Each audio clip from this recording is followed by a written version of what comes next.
Alright, this seems to be working. We are live. Let's see if we can chat.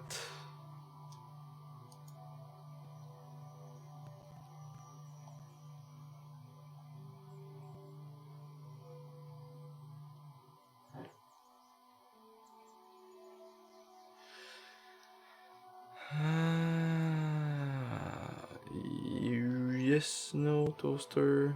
Where are we? Okay, so that should work. We are live, not dropping frames. Everything seems to be perfect. Okay. Here we go. So, before we go on to the news and everything, this morning I wanted to validate the gold value of a Great Machine Graveyard run. So we're going to do just that. I already made a run to time myself. So it's about 13 minutes a run if you win on average on turn 3. And the next step would be to figure out how much gold it is. So this is what we're doing this time around. Not good enough. That's perfect. Might even be turn 1. Yeah, turn 1.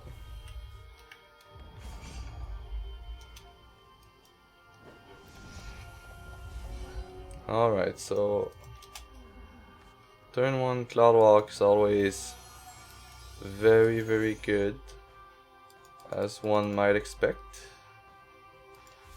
Here. And looks like Sin for the no, this looks like, yeah, it could be Sin.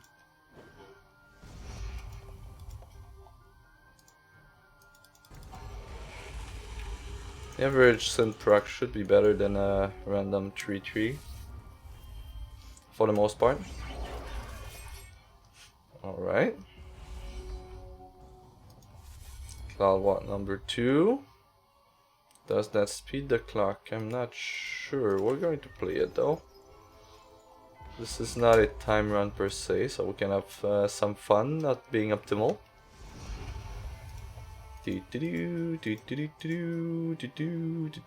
Turn. This is the end of turn 2, mind you. Ta-da-da. Hey, Azawa, my friend Azawa. He's just the biggest flyer in town by a mile.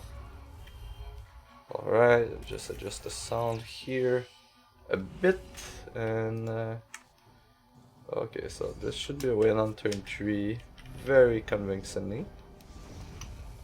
Alright, give me a sec, guys.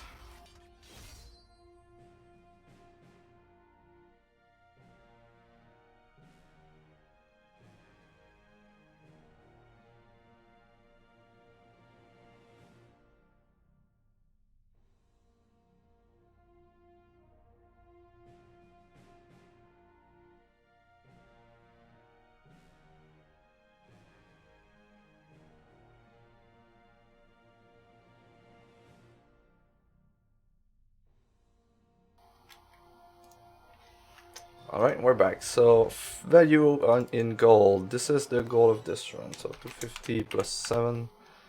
Alright. We're going to use the shortest path here. Mainly trying to figure out what's the goal value of doing speed runs of the Machine Graveyard instead of doing Runes of Kuketan, since there's some very interesting drop in, as it appears to be, in Great Machine Graveyard, and this is certainly a run that we want to improve. Alright, we do get another Cloud Walk on turn 1, which is perfect. This fight is a bit harder since it puts a lot of pressure early on. Often I'm supposed to be defensive here for the first turn, just to make sure I survive. until I play Cloud Walk, but for the most part here, since we did get a Cloud Walk first turn, we can be much more aggressive. Actually, S02 doesn't sound too bad right now. Stealing one of the 4-1s sounds like a decent plan. Should be okay. The sniper power here tends to be quite good. Alright, so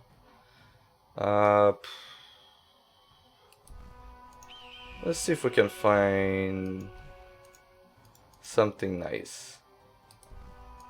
I'd like to find a Gatekeeper or Ozawa. Next best thing is Menace Demon, of course, with a Crush. That does make a difference.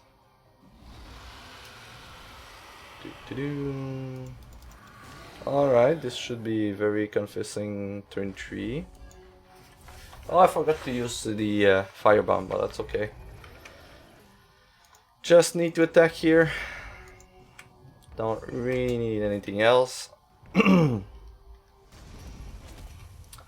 Alright, so gold value here. I might as well keep the turns in 300 plus 84. Alright. So I did a speed run just before starting the stream and it rewarded I was able to complete the dungeon in 13 minutes. So I'll use that as a benchmark for now. And we'll see how we're done. Alzawa will not have speed in our hand, but we do have Hurinaz, we have Pet Training, and we have Dream Eagle. Hands with 2 resources and Dream Eagles are usually a keep with this deck. Dream Eagle gives so much selection that we're bound to find either an acceleration, a piece of card draw / selection, or the actual Cloud Walk. So I very, very rarely send these away. And this is a champion that starts with 22, so we're killing him in 4 turns just with the pet anyway without playing any cards. So it might very well be the fastest path here to victory.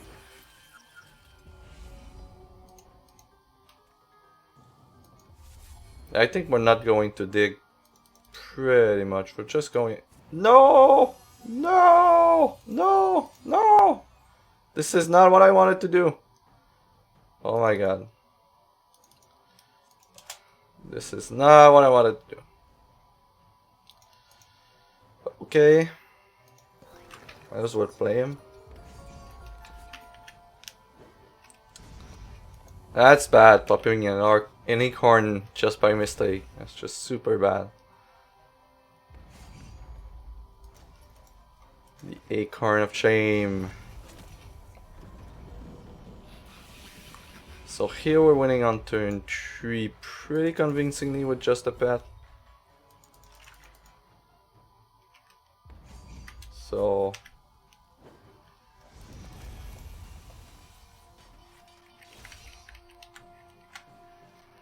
let's see what's the value in gold of this fight. 425, 108. Alright. On to the next one.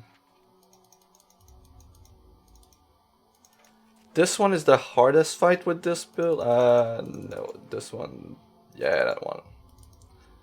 That one is the hardest fight with the build, just because. No, this is not this one. This is the Snug, Zug, Grud. I don't remember the null name. The one that does magic. That we encountered in the first dungeon. That one is very hard. He does pack a lot of removal, and that's usually pretty bad when you're trying to play this strategy. So,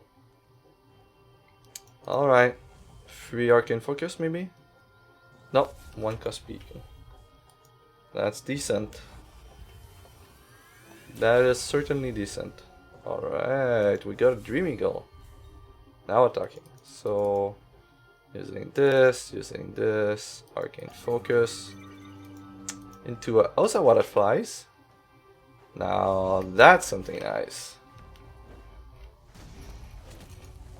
So next turn, if we're lucky with Dream Eagle, we get Cloud Walk, and that would be super cool.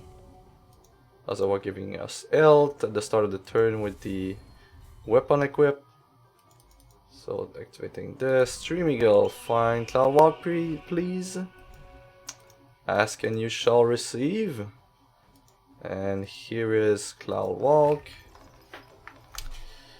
Don't really need to play cards anymore besides shards. And Ozawa with flight for a turn 3 kill. And yep, that should be turn 3 kill right there. Barring any flight troops, which he did play. I usually don't see that troop much in this. Alright, so screw you.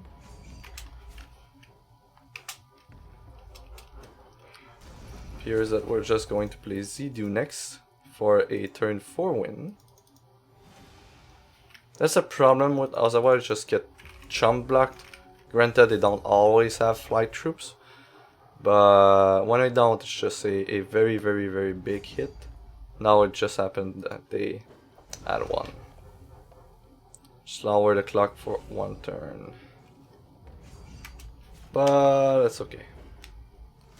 It would be turn 4. And we need to keep track of the gold value. 575 plus 106, right? Zag is the worst because for this build, because it's just it does pack a ton of removal and interaction with what you're doing. So most of the time I use Cloud Walk on the Megabot just to be safe. Having the Gatekeeper though is pretty nice, but we don't have anything really. It's just not a good hand. It's really the same hand here. And this is way better. We might have turn 1 Cloud Walk into... no. Turn 2 Cloud Walk, but still we've got Menace Demon, we've got a Pet Threat, we've got another Cloud Walk. This is shaping up to be a great hand. Arcane Focus. Not even sure why I'm playing all these cards really, because we do have everything we need in our hand right now. Would love to see... well, Ozawa is nice. If it gets to it once, we're good. So, kind of like that. Alright. And Time Ripple, this is why I mentioned this was likely the hardest fight in a dungeon. Just because he tends to play interaction on everything you play, really each turn. It's just a pain. But here we're playing Ozawa next, so if he doesn't interact with Ozawa, we win. Which is super nice. Mesmerize. Yay. And we did win on turn 3 nonetheless. Because of Mighty Ozawa. Alright. That ended up being better than expected. Oh yeah, gold. This is the reason why we're doing this run for now. 160. And last boss. So it's about 13 minutes for the run for us right now with this deck, and I wanted to make sure that I had the gold amount for the run so that we can figure out what kind of gold per hour we're doing. In my experience right now with Adventure Zone 2, if you're doing upwards of 20k gold per hour, you're doing pretty good. I think it should be considered competitive. if you're doing 20,000 gold per hour and upwards. Well, this is what we're trying to achieve here. We definitely should be able to have Cloud Walk on turn 2 with this end. Shards, okay.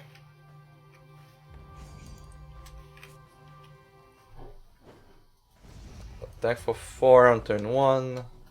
Turn 2 we've got to look at 8 cards to find Cloud Walk and target for Cloud Walk.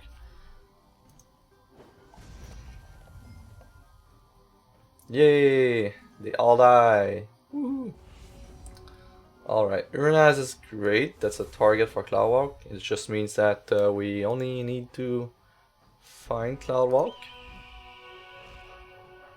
We did not, but a Gatekeeper is nice. Here we did find Cloud Walk. Well, looking at 8 cards, we have 4 copies in the deck. It was kind of likely that we find it. So where do we go from there?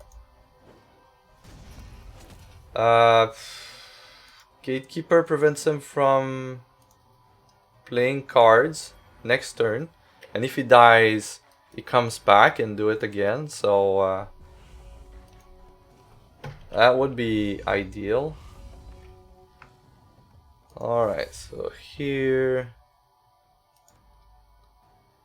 we've got Urnaz, we're covered, right? Don't really need much more.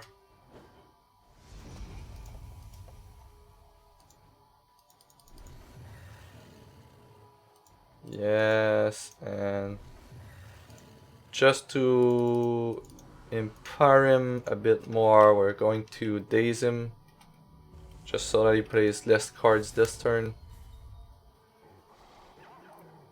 And it should be good.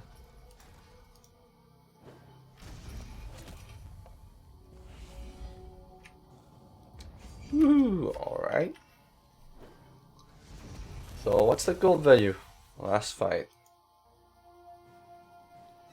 Weird that not getting the dungeon crawler bonus, but 209. And we get it back. Do we get a Clutter Clank? We don't. Alright. That's sad. Huh. Oh, that's nice. Okay. But we now have the full gold value of the run, so let's just do total. And oh, that's not too bad. Here it was in 4 turns. So still getting decent speed, and 3613 divided by 13. This times 60.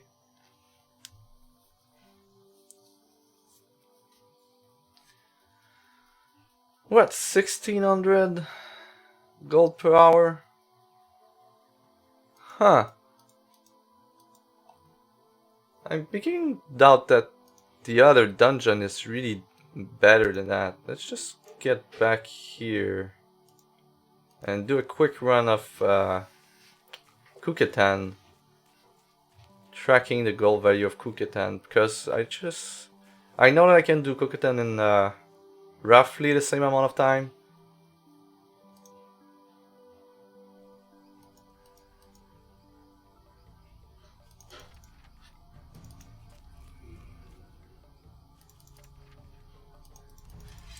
We'll see. Should be okay. So do you guys, is the sound okay? Everything's clear right now?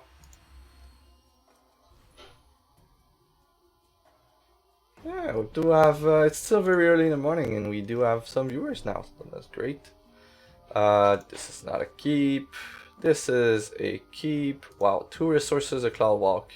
This is exactly what we want. We don't have Cloud Walk on turn 1, but we do have Malice Demon on turn 2, which is the best that we can get on this fight, just because of the crush. Fights that play chum blockers in the air, you really want Malice Demon. It just goes through them, so just helps going through the defender. Makes a difference. The reason you're seeing these troops dying on turn 2 is because of one of the Ranger power that adds a 50% chance to do 4 damage of troops when they come into play on their next turn. It's a one-shot. You can also take another talent to make a 50% chance of each troop that comes into play to receive a mark, and that marked troops receive 100% chance to be affected by any marksman talent. So what we end up with is 75% chance of doing 4 damage to any troop that enters play next turn. That's a big deal, right? Also, what, turn 3? This is going to be a turn 4 win. Not too bad. Okay, so this is runes, and we're going to track gold and turn win. This is 4 turn win. This is 200 plus 6 gold. Alright. Next fight.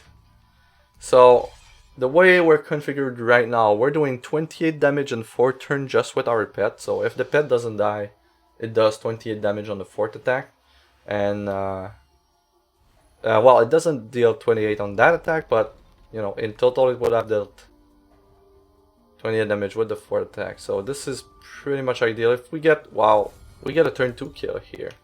It's nice. For turn 2 kills we need, no, we don't get turn 2 kill. This doesn't get flight when it starts and end. That's sad. We'll try to see if we can find another flight troop. I needed to replace the squirrel. I didn't replace the squirrel. Oh, that's sad. We do have a flight troop. It's not the biggest, but does work. Hey, gatekeeper. Old friend gatekeeper. Sadly, we don't get a turn 2 kill right there. Here, but we do get some health. Alright, so turn 2. There's nothing much to do really. We're just going to play the gatekeeper, prevent him from playing any card next turn, and then we just straight up attack, F10, and attack. And that's it. Turn 3 kill. Alright.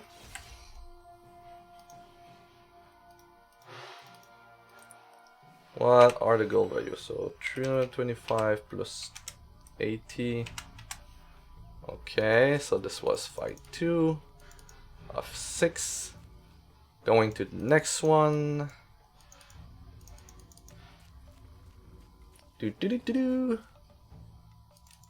Alright, so Phil Cape usually is bad because he reverts troops, but in 9 times out of 10 we can just kill him before he reverts anything on the play, on the draw, so really not that bad.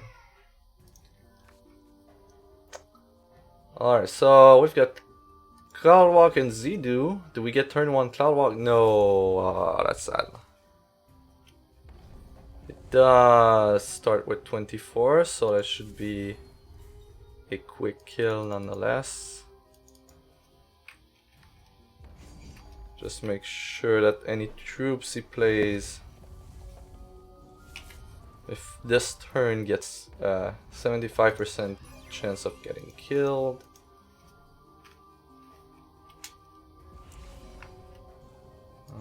Cloud Walk.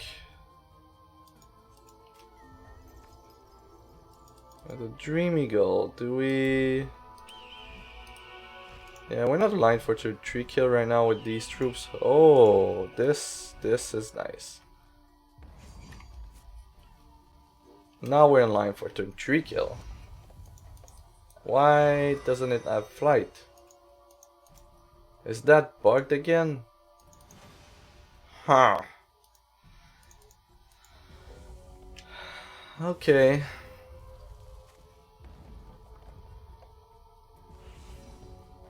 Is that because we mulliganed this one away? It might be it. Might be why.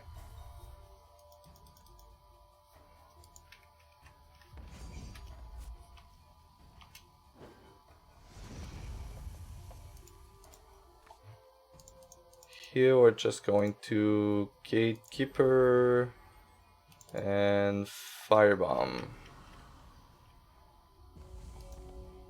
And that's it. For a turn 3 win. And gold would be 425 plus 128. Alright, 118. Next fight. Things are moving along pretty quickly. And today we're going to review 2 farming builds with 2 different characters. This will be one of them. Just wanted to do some warm up on the stream before we go into the news. And then we're going to review the deck and do some runs with it. See what makes it tick. Replace. Ooh, this is nice. Dream Eagle. Yeah, we're keeping it.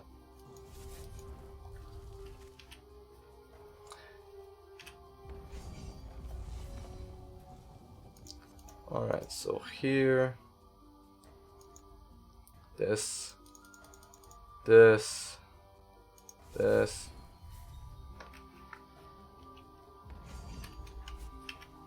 I don't have anything turn 1, but turn 2 we've got Dream Eagle. If we don't find anything, we change course. Oh, that's aggressive. Alright. We have 2 Dream Eagles, so there's a big chance that we can chain this. Alright. First one, find the Cloud Walk.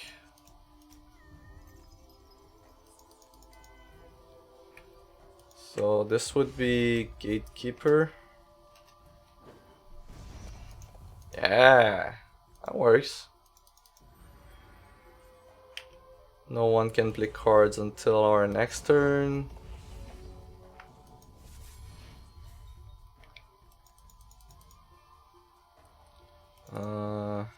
Yeah, we're just doing that, right?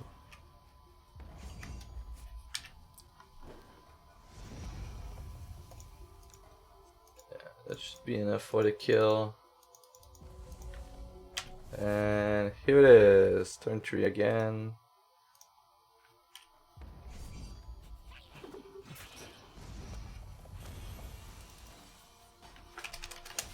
Three. What's the goal value of this one? 625, 144.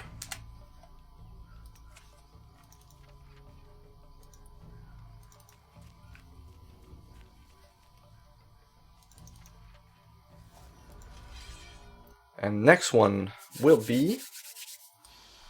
Let's see, you guys are quiet this morning in the chat. Is the chat working? Starting to doubt it. Test. Oh no, okay. Overlay is working. Go second.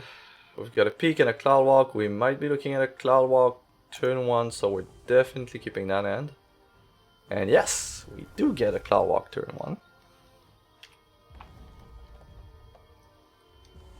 And we have a decent chance of finding a flight troop with 2 or 3 draws. This. Train the pet. Play this. Play this. Nice. We did get to find Urnas. Attack for 6 on turn 1. Play Urnas. No big deal. No big deal at all. Just usual Vennen Ranger stuff. Worst part, best part is it's not even the close to being the best first turn we could get. It's up there though, but not really the best we can do with the list. At this point, we're too short of killing him with the firebomb, so S02 and firebomb last turn. Blah blah blah. Okay, so that should be it for this turn. Nope, don't care. You're not racing Vennen Ranger anytime. Not without playing a decent amount of removal on turn 1 or 2. Alright, that's another turn 3. Gold is 675 plus 188. And this is coming in quite well. This will be nearly 12 minutes run here. Well, let's just use 13 as the benchmark.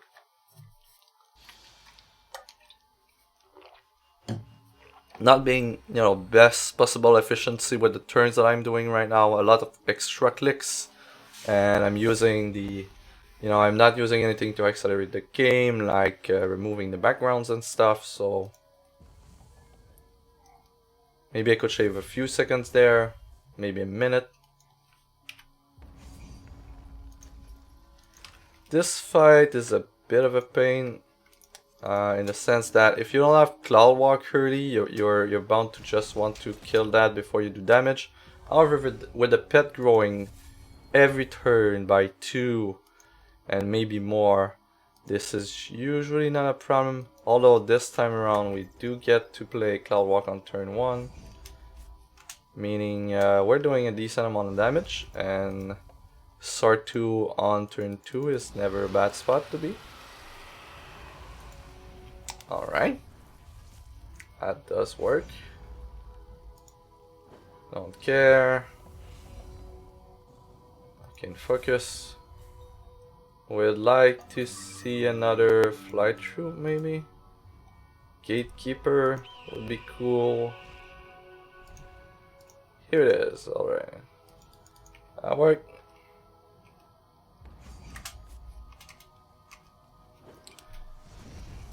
Gatekeeper, and Gatekeeper prevents card from being played by all players until the start of your next turn, so we just can't play card at this point.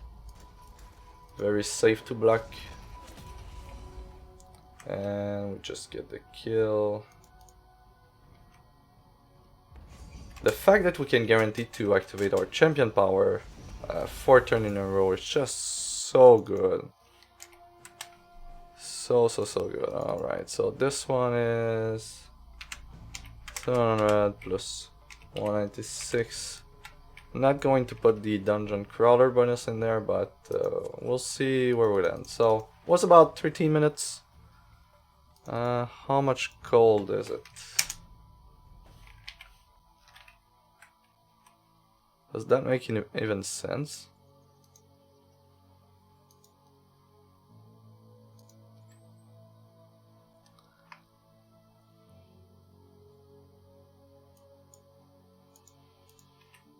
Did I miss anything? It means my timing on the last one was 19. Does that even work? Can't be. There has to be a mistake in the numbers somewhere. Did I make a mistake in the numbers? I don't think so. Huh. Wait a minute. Wait a minute. So this would be divided by 13 times 60. Did they change the value of gold? The value in gold of these fights? I don't think so. Was I doing it in 10 minutes? Huh.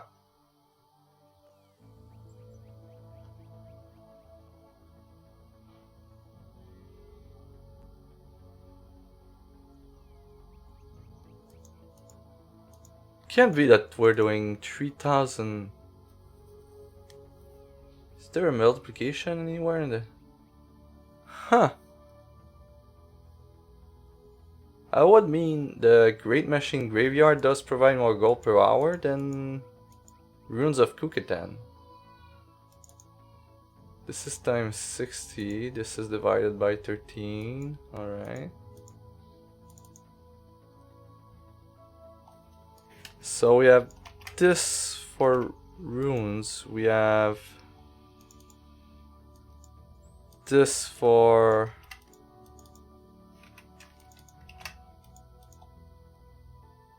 So you see here the first line would be Runes of Kukitan, and the second line would be Great... Oh! Wait, this... That doesn't even make sense.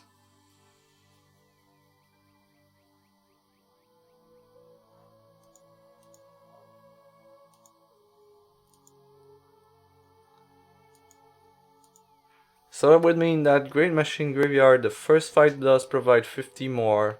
Second fight is less, 25 gold less. Next fight is equal. Next fight is 100 more for Runes of Kukitan. Then more in runes, then more in Great Machine Graveyard for the last fight? That's super weird.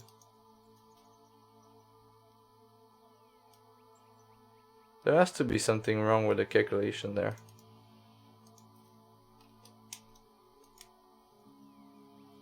It's not addition though. Does it really amount to 3k?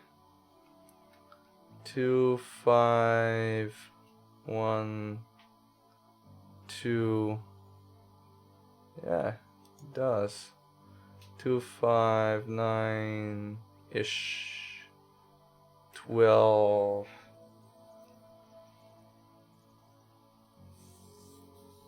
I'm confounded. I don't know if they work with it in the patch or anything, or maybe my calculation were wrong. Hey, actually, we do need to figure out what this is going, where this is going. Alright, so we're going to aggregate another round of values for these, because I want to make sure that I got things right. Isn't Rune a bunch of puzzle fights and therefore quicker? Well, it really depends. Doing the puzzle take about as much time as winning fights on turn 3 on average, so and it do require more thinking. There's a few rounds and the time to activate all the runes, and if you do a mistake, then you have to do another fight. So I don't feel that this is quicker. I'm just going with the smallest route for now. But we'll see. Now we're at 8. We're going to do some news review, and then we're going to do some gold farming with the 2 lists that I've been working on this week to provide some groundwork on what would be the best, gold per hour value that we can get with Adventure Zone 2 to set some kind of a benchmark for gold farming in the future. So, but first, let's up on to the news review. There hasn't been a ton for the most part, so last stream was the 4th. So any news before after the 4th? Show all news. News site is a bit.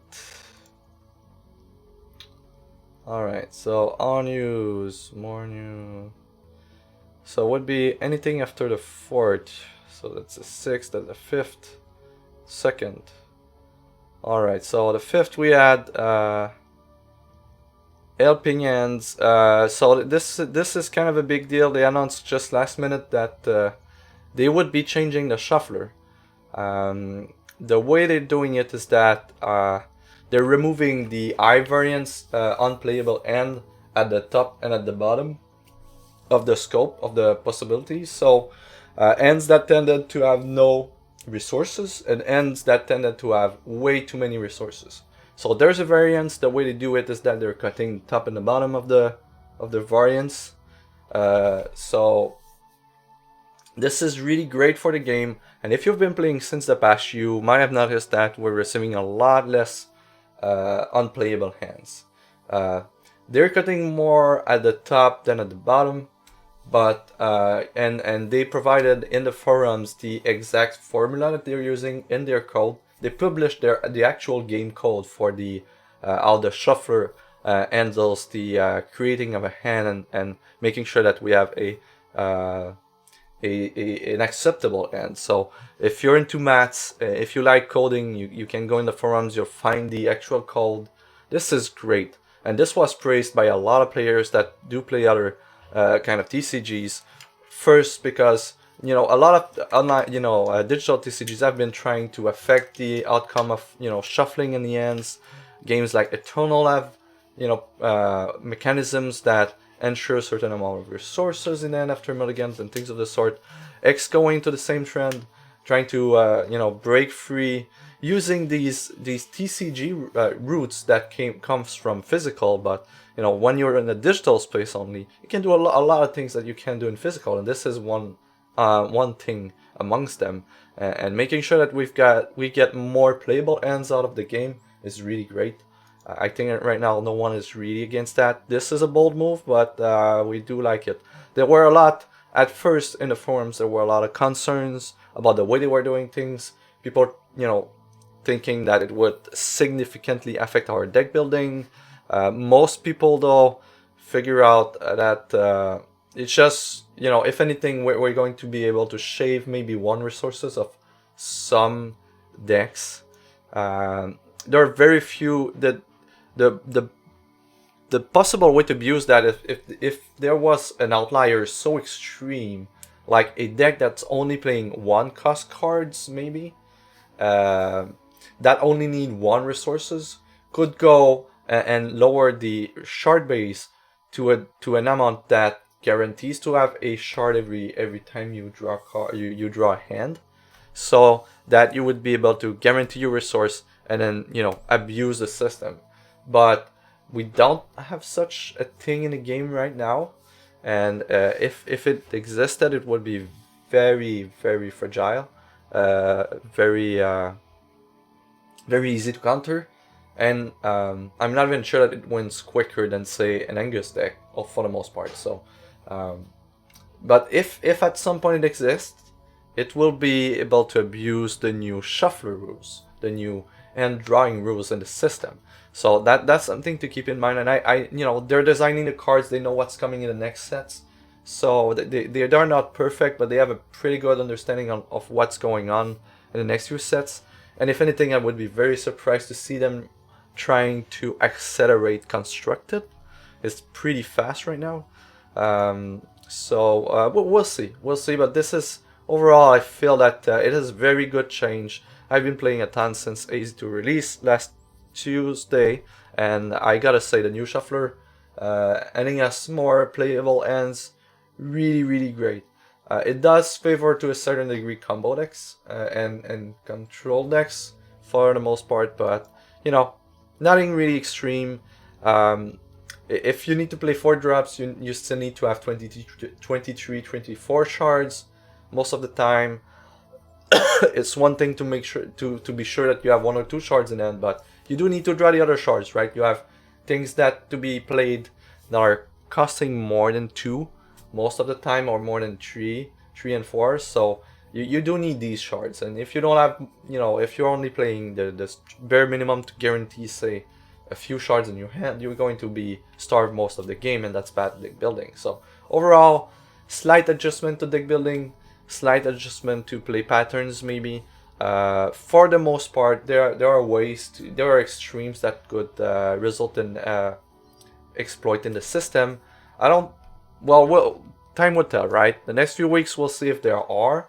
and we certainly should be having a new set in January if the schedule, if they meet their schedule. So we'll see then if the pace of the game really accelerates at that point.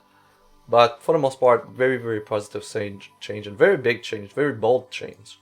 We're seeing with the change in draft, they're changing the shuffler, they're changing that patch. I've been touching every single part of the game, and limited, constructed, and PvE in a very big and subtle way at the same time. So very, very great patch so far. We had a release with an early Worry Free release, so that was great. But this was announced on the 5th. On the 6th, we had the game release. There was a spoiler recap. Game was the second patch was released. There was a small update 2 days after that to fix a few bugs. Nothing really insane, but patch your image cleanup, account leveling UI, reward UI. Can no longer get in a state where you do not show the next reward. Improve logging stability. There was a few black screen error if you use the API.ini file, so that was fixed, and a few bug with cards fixed as well. So nothing extreme. And then there's a new Steam bundle set if that's something that interests you. 2 hero file boosters, a bunch of PvE dungeon boosters, a few dusts, and the ounce sleeve that you get from playing a ranger through the first dungeon of Adventure Zone 2, if I remember correctly. So definitely a cool bundle.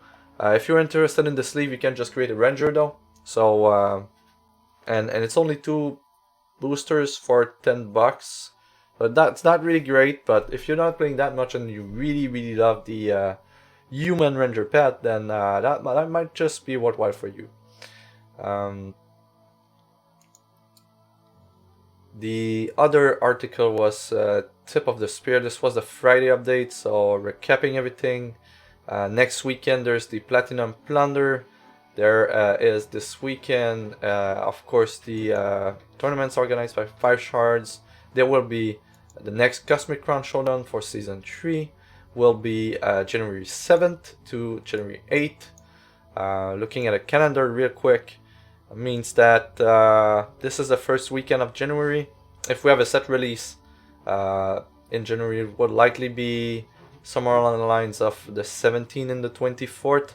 And spoiler season should start pretty soon, so I'm pretty stoked by that. If they start talking about season 6 before the end of the year, that would be nice. But I think they will start speaking about season 6, about set 6 2 or 3 weeks before, and get a very fast release if they're on schedule.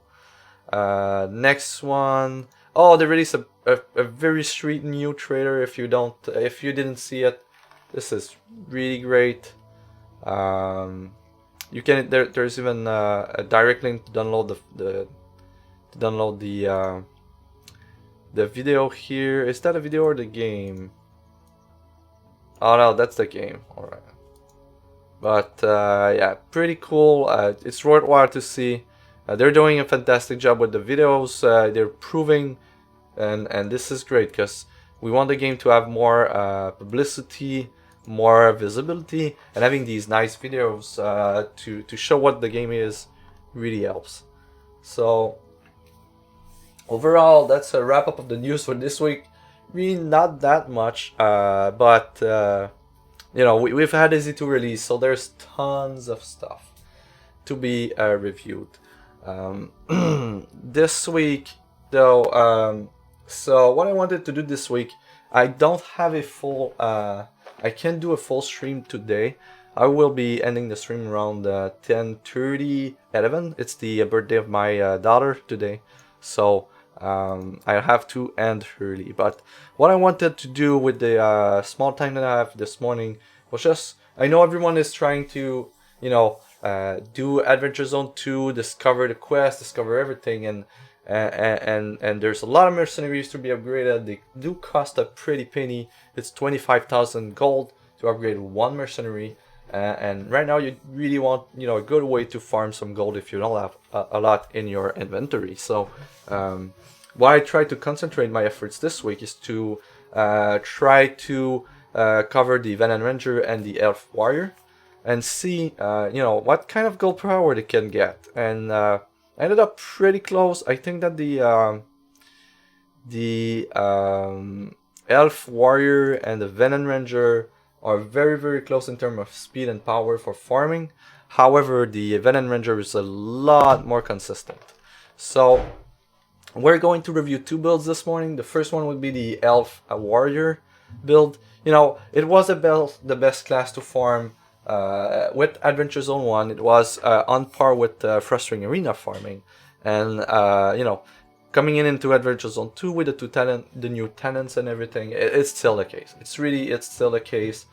The build is slightly different though. It was with Adventure Zone 1 was much more like a Red Ranger deck that we have in the Frustrating Arena. Mono Ruby, very aggressive, small troops.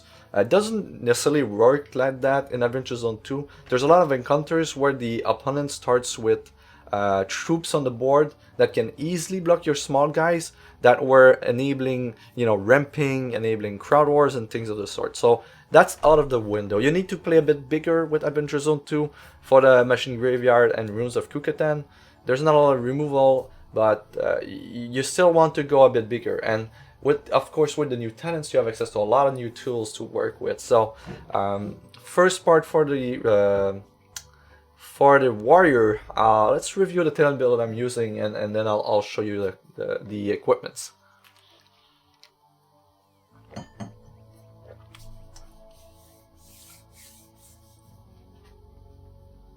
You haven't done a mountain node yet. Not on that character. This is my second character. I just wanted to max an Elf Warrior and see how fast could it farm. I didn't do the challenge nodes on this character. I do have most of the nodes on my other character. But this character though has this node, which is a special node that not everyone is getting. I'm not sure I was able to unlock it, but this is the Fungus Monstrosity node here. But no, I didn't do the challenge node on this character. Yeah, this is for gold farming. So we'll be reviewing the Cloudwalker Vennen Ranger list, and I'll be adding them today to the Adventure Zone, the Adventurer's Guide. So another thing that I've been working on part-time, I'd say, this week, because I did a lot of overtime at work, so I wasn't able to do as much as I wanted. But if you want Adventure Zone 2 lists for mercenaries, characters, and ships, you can go there in the forum. I'm keeping track of a lot of lists. I do have a lot of another like 5-10 lists to be queued right now that I need to add to the guide, but that should be a good starting point if you're looking for nice lists to play. Anyone knows how to trigger monstrosity fight? I really don't know. I know that I had a very epic fight on the Prude Grove here. Basically, I ended up killing the opponent while they had one card left in their deck. I had Reginald and the other guy on the board. It was just crazy long drawn out fight. So I don't know what I did to trigger it, but I certainly triggered it. +3/+3 and return to end effect are some. Then again, most consistent deck seems to be Brusky. Only lost a single game. Yeah. My decks are not yet into the Adventure Zone guide, but we will be reviewing them on stream today. The two lists that I've been using so far.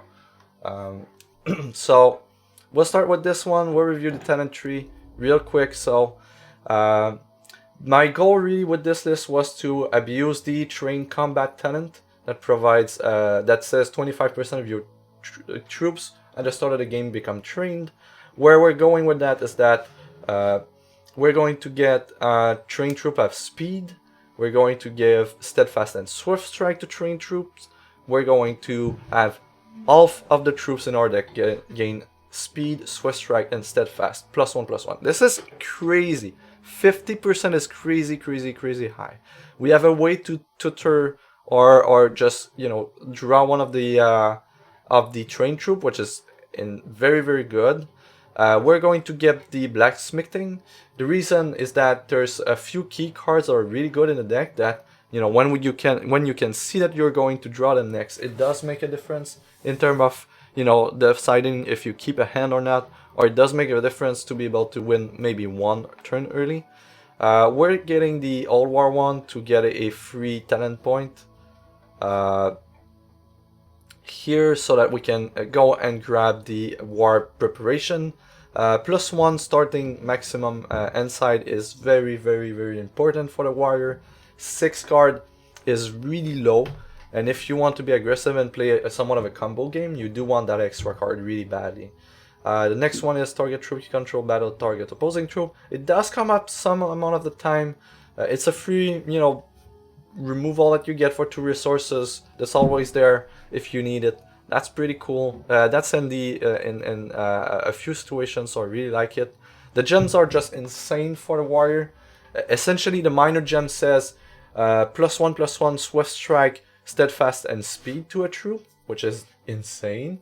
And the rage equal to attack is also insane as well. So we're definitely maxing out on the gem with this build. The other things that we're getting is the extra charge at the start of the game to be able to use our warrior power on the first turn every game. We've got battle cost 1 less to play, which is very, very, very important as well. And the last talent point we were using, the last 2 talent point we were going for is no damage when battling a troop, but really it's to be able to get deep pocket, to have the 4% you know, gold improvement for farming from the gold talent here. The racial threat for level 15 of the elf is a taste of finer things, -1 to all legendary cards in your deck, so that makes a lot of difference. Side note on mercenaries, I did not play any so far. I played, I think, 1 game with a mercenary. I was really concentrating on characters. I don't think mercenaries will be able to farm as quickly or as efficiently as characters for the most part, but now that I have 2 farming builds that are working fine, and now that I have a benchmark to assess mercenaries, I will definitely be trying to work on mercenaries in the near future. That is for sure. But right now, I don't have a lot of experience for mercenaries. However, in the Adventurer's Guide on the forums that I'm maintaining, there's a ton of mercenary lists that you can go in and try to get some great ideas from. So this is a goal here really. We're just trying make half of the troops in our deck get speed and a lot of bonuses. We're about to play cards from the top of our library, 1 extra card, get the gems, really, really important, and the extra gold. We're also enabling battle on the first turn of the game. Do we have any card creation in this? This is one thing I wanted to validate. We have 1 card creation here, which is Old War Wound. Is that enough? Because the way we're doing things here is that we're starting with 2 charges because of the Fury talent here. And what we want to do is make sure that we get up to 3 charges on first turn. So the way we do that is we use Katsuhiro and Augustine. Respectively, what they're doing with their passive is that if you're on the draw, you get an additional charge. If you're on the play, you get an additional charge. So if you're playing the 2, it means that you always have an additional charge. That means that this additional charge plus the Fury talent, you have 3 extra charges at the start of the game, every single game. This means you can use, after playing your first shard, you have access to 4, and therefore you can use your battle the first turn of the game, meaning that you can play 3 cost cards on the first turn of the game, which is very, very good. This is clearly an elf warrior here.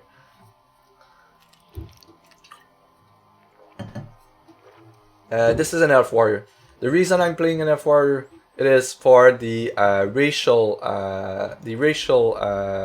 class combination. This is if you battle a champion, you get 2 resources. So this is ramping. This is pure ramp. With the mercenaries and the tenants, we're ensuring that we can play this on turn 1 every game.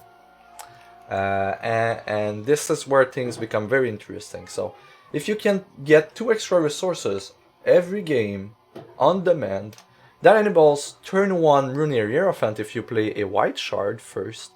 That also guarantees that you can play the Crowd War on turn 2 every game that you have access to a Ruby at the start of the game. It also guarantees that you can play Majesty on turn 3 every single game that you have access to Wild. So this is this is where we're going. So the order of priority usually is that if you can play Hierophant on turn 1, you go for it. If not, you prioritize Crowd Roar over Majesty in most matches. The troop selection, we're going to run Root Fighter because of the sockets. Calamity because it's just the best and baddest, biggest troop that we have. JDM, I use it because it has flight. And there's a decent amount of fights in Runes of Kukulkan that having flight does matter. And more so, you know, the last fight as well. I'm using the Ember Leaf Evoker here. One reason I'm using the Evoker instead of Acorns in that slot is because I found that it was more important to running Ferroot Acorns than just the Spectral Acorns in the build. Because we really want these Acorns here, and I didn't want to cut on the top end on the troops and these things. And the Might Senior Visions, they're 1-drops with the level 15 elf, so they're kind of good. But overall, one thing we could do is just run 7 elf and run a few acorns, 8 elf and a few acorn. But it's already a build that is a bit less consistent than. Hey Crone, thanks for the follow, appreciated. It's you know, it's a Rem deck, so it's a bit less consistent than the Vennen build. I didn't want to run acorns, you know, I wasn't sure if it was more consistent or not. Maybe someone could do the math and tell me if, you know, -3 Might Singer of Aegis +3 Spectral Acorn is the best build. But for the most part, I loved having the Might Singer. If for any reason you're kind of stuck and you have a few Might Singers, they're always good. They make you draw cards, they become bigger late game. Of course, the goal here is to win on turn 3 most of the times, but you know, if for some reason we're on the back foot, then this works well. Regarding the equipments, we're going the weapon equip for the Crowd Wars. Make us draw 3 cards and play them for free before the end of the turn.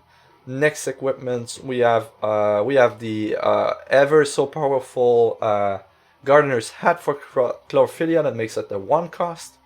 Notice that we have 6 pieces of 1 cost acceleration that will be important when we play it. Puck the Dream Reaper, Dream Bringer. Reason we have a decent amount of high costed troops here that he triggers. Also, when he deals damage to a champion, we can look and draw a troop. When he comes into play, we can look and draw a 5 cost card. So it's a lot less powerful when you have an elf at level 15, because JD, for instance, become a 4 cost card instead of a 5 cost, so there's less triggers for him. But for the most part, you know, having 12 triggers here, 11 triggers here, usually it does a fine job of making sure that we can at least have 1 resource out of him, and that's really just what we need. We don't need that much more. The gems that we're running, this is where it gets really interesting. So in the Runeterra Hierophant, we're going to run the Trained gem, and we're going to run the Cultivation gem that adds resources every turn. Remember that I mentioned that we're playing this on turn 1, and since it is Trained, it has speed. So on turn 1, we play Hierophant, we attack with it, we gain a resource back. And at the end of the second turn, we attack again, and we just ram 2 resources. So if we play turn 1 Hierophant, we can play turn 2 Crowd Wars. This is why using our battle on the Hierophant is usually the highest priority. Turn 1 Hierophant guarantees a very quick Majesty as well. These are the gems here. The gems on Arbor Root Fodder are just insane. We're going to use Crush, and we're going to use the major gem for the Warrior, which is this gets Rage 1 for each point of attack. It has 8 attack and 9 with the Crush here. So it's Rage 9 when it attacks. It attacks for 18 Crush damage when it attacks. And it can be trained to attack for basically 20 damage. And that's just 20 Crush damage. That's just insane. And of course, Majesty, we're going to run the Major Ruby of Twin Strike to provide double strike to anything we target, namely Root Fodder that has Rage 9, Rage 8, or just plain old Calamity with double damage. It could also be JD with double damage, which is pretty great. So this is where the deck goes. I didn't have a lot of time to work with the shard base. It's functional right now, but I feel that it could be improved. But let's just do a few runs. You can easily replace Max Singer in this build. Just find any other elf really that costs 1 or 2 and you're fine. They're mainly there because I wanted to enable the Feral Root Acorn. But if you look at elves real quick, you could run Light Lyricist, and that would be perfect. That would just be perfect for the build. There would be absolutely no problem with that. Yeah, you could run the Minstrel as well. That works very decent. You could run the Soloist if you want. There's a ton of stuff you could run in that slot. It's really there to enable the Acorns here. That's the main thing, and it's a 1-drop with the level 15 Elf Warrior power. So there's that. So we're going to do a run real quick with the list, show you how it goes, and we're going to take some notes. So this is runes of Kukulkan, and we're going to track gold, and we're going to track turn wins. So we're going to use the quickest path to the bust. Here we're not going to mess around.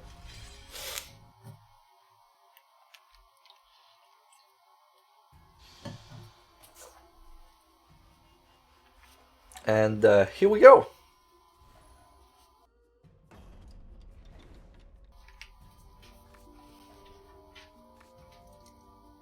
Oh, I'll definitely take it a look. Human farming build.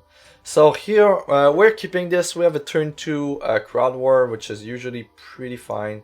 It's a bit all in, but there's you know, if we get a Brave or Chlorophyll, yeah, we played it for free, and then we get our White Threshold. We did get our White Threshold here, so that means we play turn 1 Max Singer. It's not trained. That's a bit sad, but that's okay. There was 50% chance to have this train.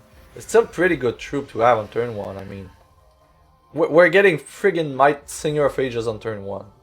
Well, how bad can this be? Really? So, second turn, we're ramping for 2 resources, playing the Crowd War. And yeah, we did it. Alright, so this guy. And we're playing Emberleaf Evoker for free, which is trained. We're playing the Root Fodder. That is not trained. If this would have been trained, it would have been insane. But yeah, we're still doing pretty well here. We're just attacking with the Evoker this turn. This is turn 2. And this will be turn 3 win. Do we get turn 3 win? We'll be pretty close if we don't get it. Can we Majesty this turn? We can't. What we could do is maybe remove a blocker with our champion power this turn, and then attack with everything. Attacking for 18 crush damage here. That should be enough, right? Yeah. Alright, so we won on turn 3. Let's just keep track of the gold that we're getting. So 200 plus 8. Alright. One track. So first fight, easy peasy. You know, crowd roar, hit a decent amount of things, and that worked really well. Human warrior. What was the human warrior racial class combo? I don't remember what it is.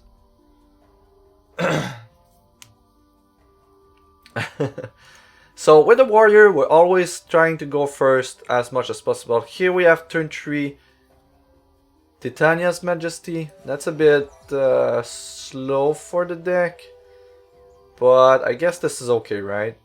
We've got Majesty on turn 3. Oh, that could be a win on the spot at that point. So we're going to play white first. It's a sad thing that our Puck Dream Bringer is not trained as well. This one is not trained, so... And we've got a Brave. We're going to get a Wild here. Do we get a trained Brave? We don't have a trained Brave, so I guess we're going to put Puck into play and get one of Calamities. So this one will provide 2 resources next turn instead of 1. That's nice. +1/+1 to all troops is very good. Very, very good. Okay, so here we're going turn 3. We could go turn 3 Tatiana's Majesty without using our champion power. It might just be the better thing because we're not attacking with this guy anyway. So let's just do this on turn 3. Find a Rune Hierophant with double damage. Attack with it.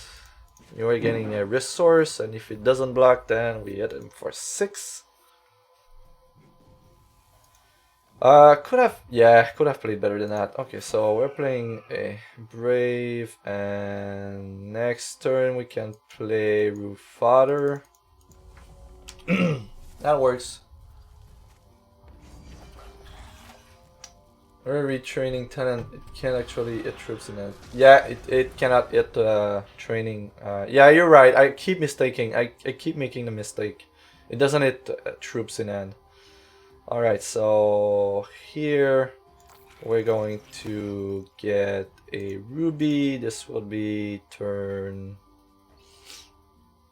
This is actually turn 4, right? Yeah, this is our turn 4. So let's just go with another Majesty, double damage, Walking Calamity, and that will be the end of this fight. Turn 4. Hey, thanks for the follow! And Kruba1, welcome to the team. So, 3 to 5, 93. Alright, so we're doing good, right? So this was a win on turn 4. We just had a win on turn 3. We stumbled a bit on the Majesties, the first one, but that's okay. Sometimes that happens. It's still fairly strong, you know. We don't have any challenge here. That's why I stopped eating. No, I do love, you know, I do enjoy the art, the full art on the card, even though I have to zoom in to see if it was modified. I really don't care. I'd rather see the great pictures there. So turn 2, Crowd War here, we're keeping that for sure. No, we're not keeping that. We're using the Xorat Mercenary to do 2 burning counters on opposing champion when we start the game. So this is why you're seeing the burning counters on the first turn here. So second turn, Crowd War. We could potentially kill our opponent on turn 2, although it's a bit unlikely. So here, going there, and Crowd War. And oh, we get another Crowd War. Okay, I'm pretty sure we get a turn 2 kill now. This one is trained. Perfect. This has double damage. This is not trained. This is trained, so we definitely get a kill here, turn 2.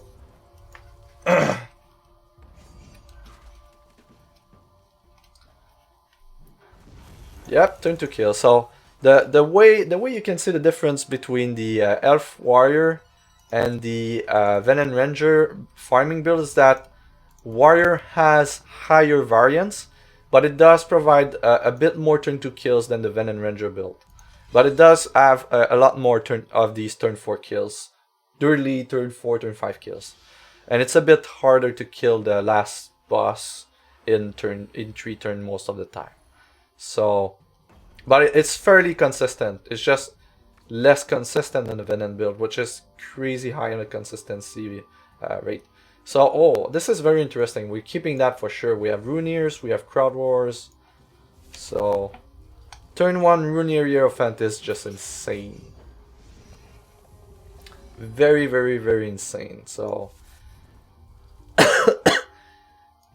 here we just sin, play turn 1 Runeer Hierophant every game, get a resource back.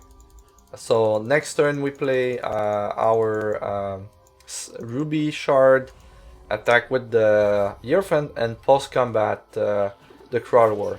Post-combat Crowd Wars is a lot worse than pre-combat Crowd War, but it's still pretty good when you have Hierophant on the board. So if there would be no blocker, I'd play a second Runeer Hierophant, attack with both, gain 2 resources back, and play Crowd War for 2. But since we can't guarantee that we're going to get a hit there, I'm just going to attack with this one and play Crowd War for 4. For 3. Alright. Road Fighter and Calamity is very fine. Both trained. So this will be a turn 3 win.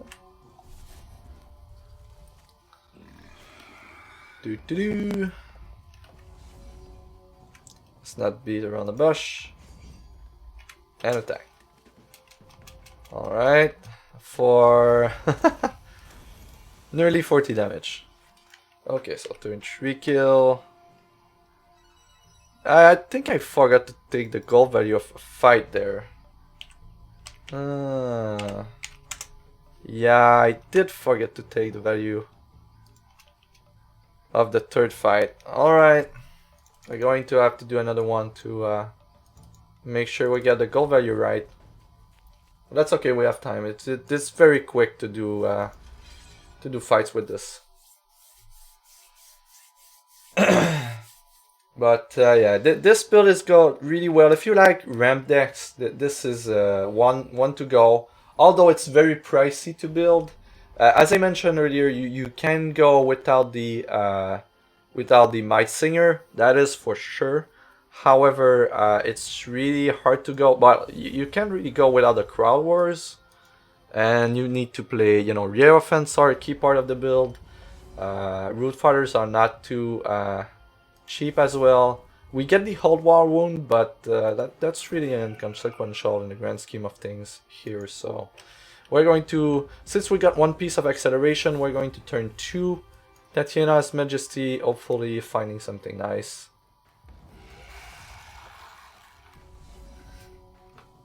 We got a Ruby. Oh, okay, so Ruby, and because of the talent, we can see the Crowd War on the top of the library, and we can play it from there. So here I'm really tempted to just play Crowd Wars from the top and keep Majesty for next turn if we don't get a kill on turn 2. I think that's what we're going to do.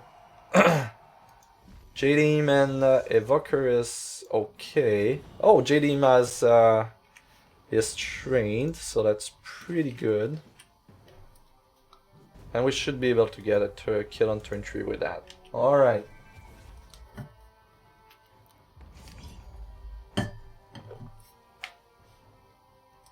Clatterclan is, isn't it from Great Machine Graveyard packs? Is that it? I recall seeing a screenshot. I don't know if it was a mock-up or the real thing, but it appeared to be from the dungeon pack.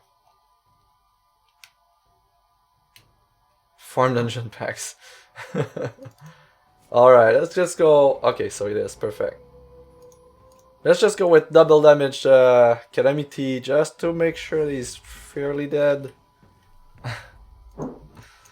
So from 11 to minus 16 on the Swiss Rag attack. Alright, so this was a turn 3 win. It's a pretty good run right now. So 675 plus 1 is 4. The Elf Warrior does have 1% more gold than the Vennen Ranger because of the talent from the Warrior. So technically, if we could find a Vennen Warrior build that wins on turn 3 on turn 3-4 on average, that would be ideal. You would get 7% more gold instead of 4. So that could definitely be a thing. So go first. Majesty on 3 is not too bad. We've got Might Senior of Ages on turn 1, but it's not Stellar Hand. I'm tempted to try another one. This one is better. This one is clearly better. We've got turn 1 Hierophant into turn 1 Might Singer of Ages, so that's always pretty nice. Attack here into 1 cost Might Singer of Ages and then pass the turn. So we're not Are we going turn 2 Majesty? I think. Do we? So we go up to 3 here, then we attack, we go up to 4. So we can't do that. We can certainly play Brave. And we've got a JDM on the top. Getting a resource back. So this fight prevents damage, so the Emberleaf Evoker are not that great, but you know, that's life. Just play another Brave. We do get JDM, we have access to 2 right now, but we can't do much with it. If this one was on Spell Shield, I would have used the combat power with the Behemoth here, but that's just not a thing we can do. So that was turn 2. Now we're getting into turn 3. Do we have a trained JDM? We don't. Since we don't, I think... Well, you know what? We have a Majesty that we're going to use on a Walking Calamity. If Arborean Woodfrother would have been trained, this was the best damage. But we're going to have to settle for Calamity with double damage for now. As in settle. Fixed bit of a cap at 4k as well, playing in the Word of XP, not winning. But you're a you're a min maxer, so it does bother me, but I know realistically I would never be able to keep up with the daily maximum of XP. Being able to farm that is just not a possibility for me with the schedule that I have. At some point I'm going to not be able to do it. And actually yesterday I wasn't able, so there's that. So here, going to swing for the win, right? Runier. Another Runier. We just stack.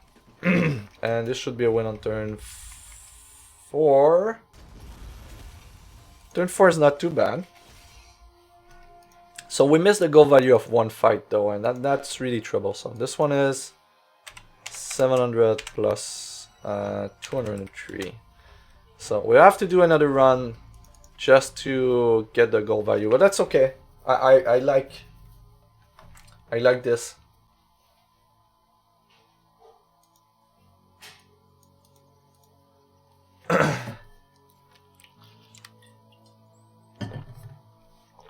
All right. So let's do another quick one, and then we change gears to the Vennen Ranger, which is going to be crazy interesting. Let's just go on with the fight. Mosquito. Alright.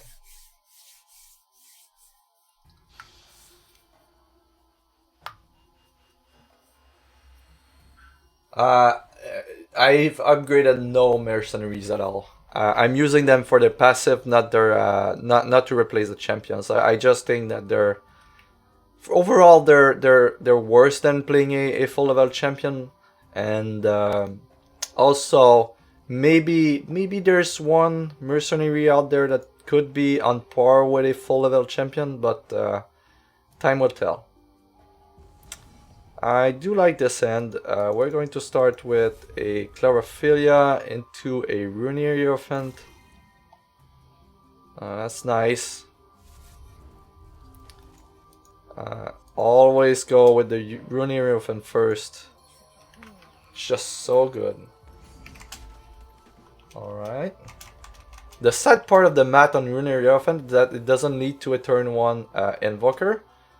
So maybe there's a way to reward the tenants to get the extra damage on the battle. But if we do that, we're missing on the 4% more gold, and not sure that it's worth it most of the time. And also, we didn't have any ruby threshold, so what am I talking about? Let's try to see if we can find a playable troop. Well, that is a playable troop for sure. So turn to Hierophant.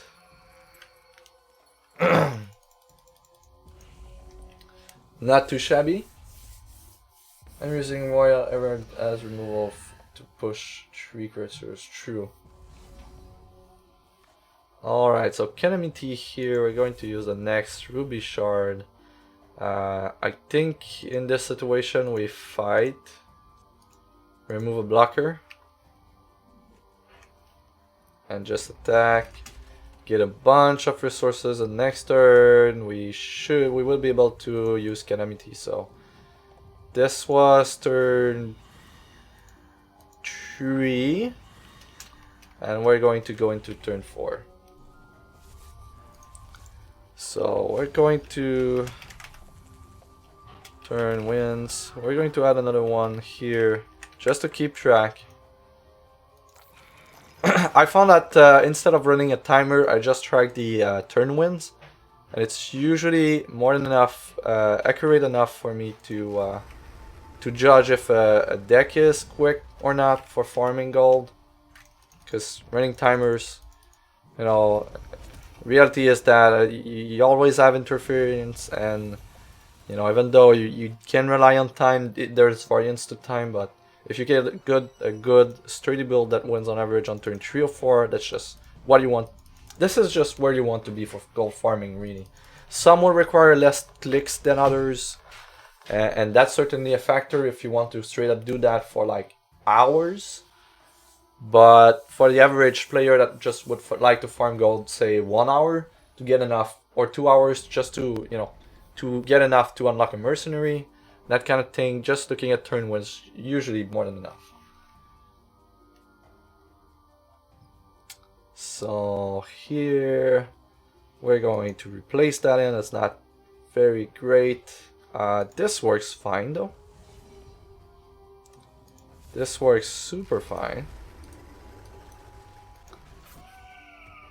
Play the Brave, and we're not using our champion power. Next turn we're using it for the crowd wars, and that should be very great. Oh, we've got a third one. I don't like to have a lot. I'd rather draw them with the crowd wars to just chain them, but we'll see. We did get a puck and a root fodder that is trained, so this should end there. Turn to win, alright. Easy peasy. So we did have the gold value of this fight. 350, yep. So that's the next one that we missed. Alright, so next one is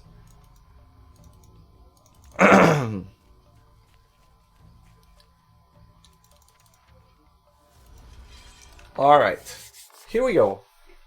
Well, this one. We need not to forget about tracking goal value for this one. Going to find out. No. This is great. So turn 2 crowd war is usually great. We even have a turn 1 Might Singer.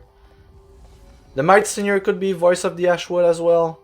Most of the time we want a wide shard first. So here we could go, actually we have a Hierophant in hand, so we're just going to use a Hierophant into Might Singer.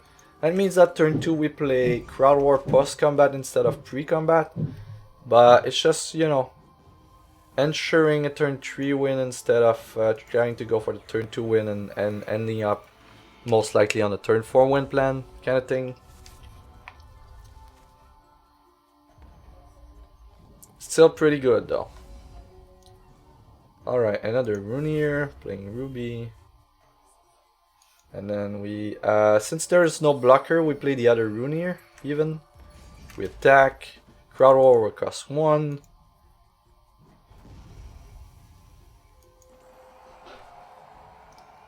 And we get Calamity. So this is turn 3, win, easy. Alright. You're leveling 12 characters on both accounts before thinking about farming dungeons. Alright. Let's see, and we just attack for the win here on turn 3, no problem. Turn 3, so what's the goal value of this fight?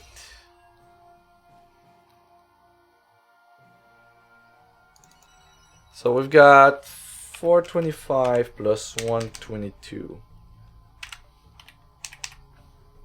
Next one should be 625. We're just going to double check the numbers and then we can try to see where this leads.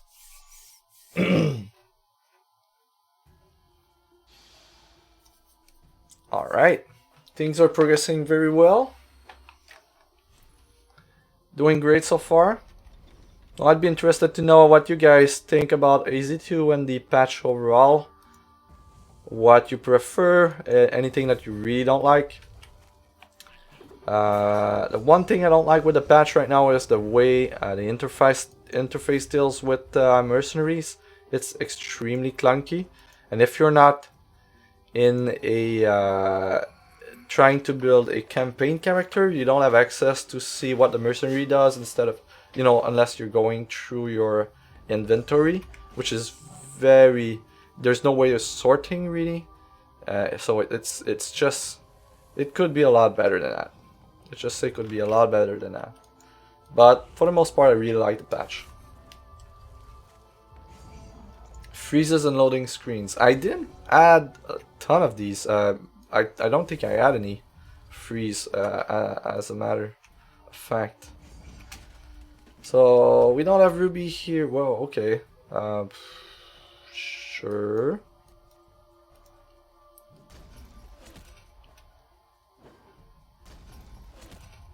Since we don't have Ruby, we're going to draw a train troop. A Hierophant is nice. So we can certainly use a bit down. And this is where, you know, these clunky-ish starts can be a bit messy when you don't have the everything that you need. Let's just see. We got a train troop. This one is not trained, but Calamity is speed, so we can definitely work on that. So this was turn 3.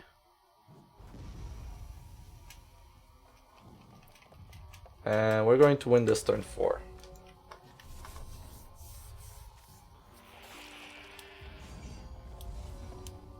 You have it constantly. I've not had freeze on loading screen. You can right click on mercenaries in the screen where you select them. Yeah, but even then, that's extremely clunky, the way to do it. Like, there's big piece of art that is really great, by the way, but just a big piece of art in the middle that doesn't show any information, and you have to click through tabs to see what's going on, and then you have to click on something to discover the upgrade text. That's just bad UI design. It doesn't work. It just doesn't work. It's not great. It could easily have been improved. I understand then that they were on a... They want to get content out, and they have to prioritize, you know, what they're working on. And I trust that they choose everything that is in the patch wisely. However, I would love to see that improved in the very near future, because mercenaries are a great feature. And it saddens me to see that the interface to interact with them is just bad. For the most part. And when you want to start, you know, looking at mercenaries, trying to find which one would be best for your deck, it does involve a decent amount of clicks. We can't really keep that. Alright, seems that... yeah, that works. Alright, we found ourselves a hand. At last. Going to go with the Might Singer of Ages first, and then pass the turn.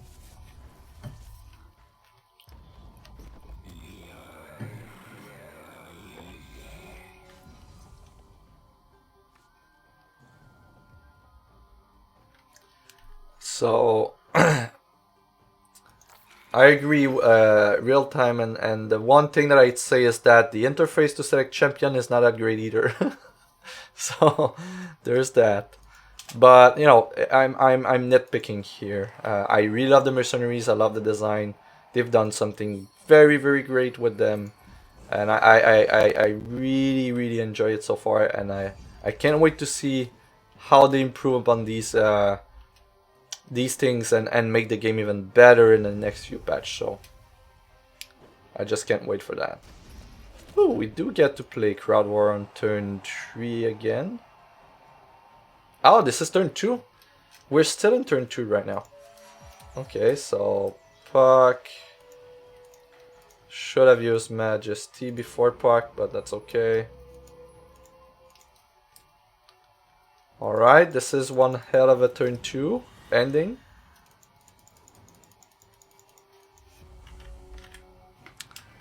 This was one hell of a turn 2 ending.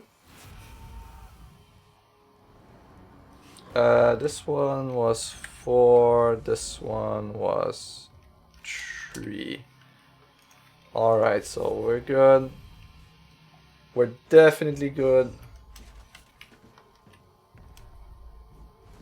I just wished mercenaries and champions had a tab in the deck building, so that you click on them and you have all sorts of nice sort options, and that when you look at one, you get all the information in the screen right out from the gate, which is not the case right now with champions or mercenaries.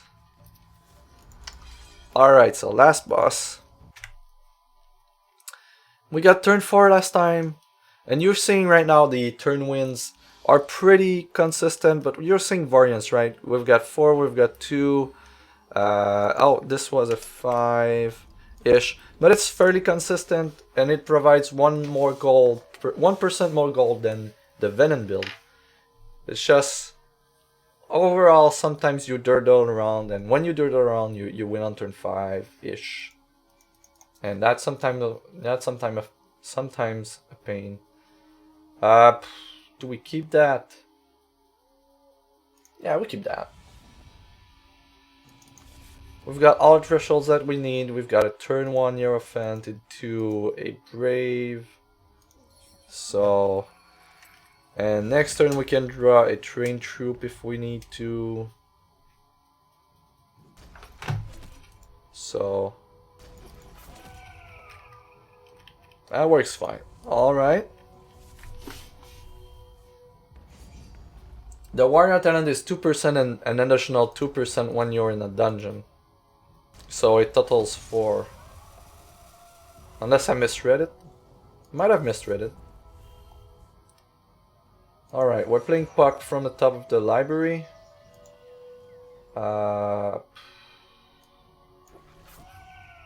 Brave.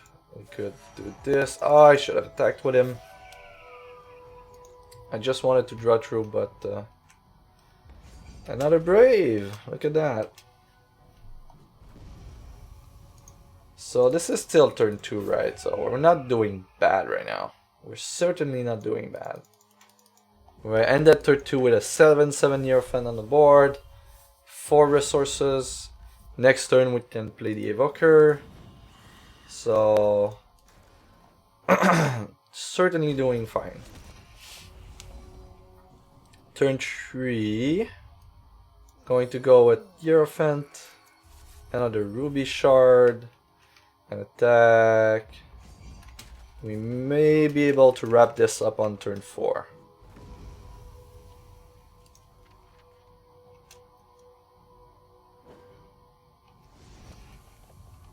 Alright. Oh, I should have played... Ugh. I didn't play the Evoker. Should have played the Evoker. Alright. Spirit of the Triumvirate is a card. It's a created card.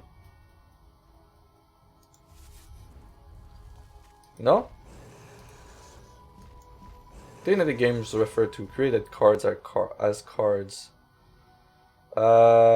Sure. Why not make sure that we win on turn 4 very convincingly?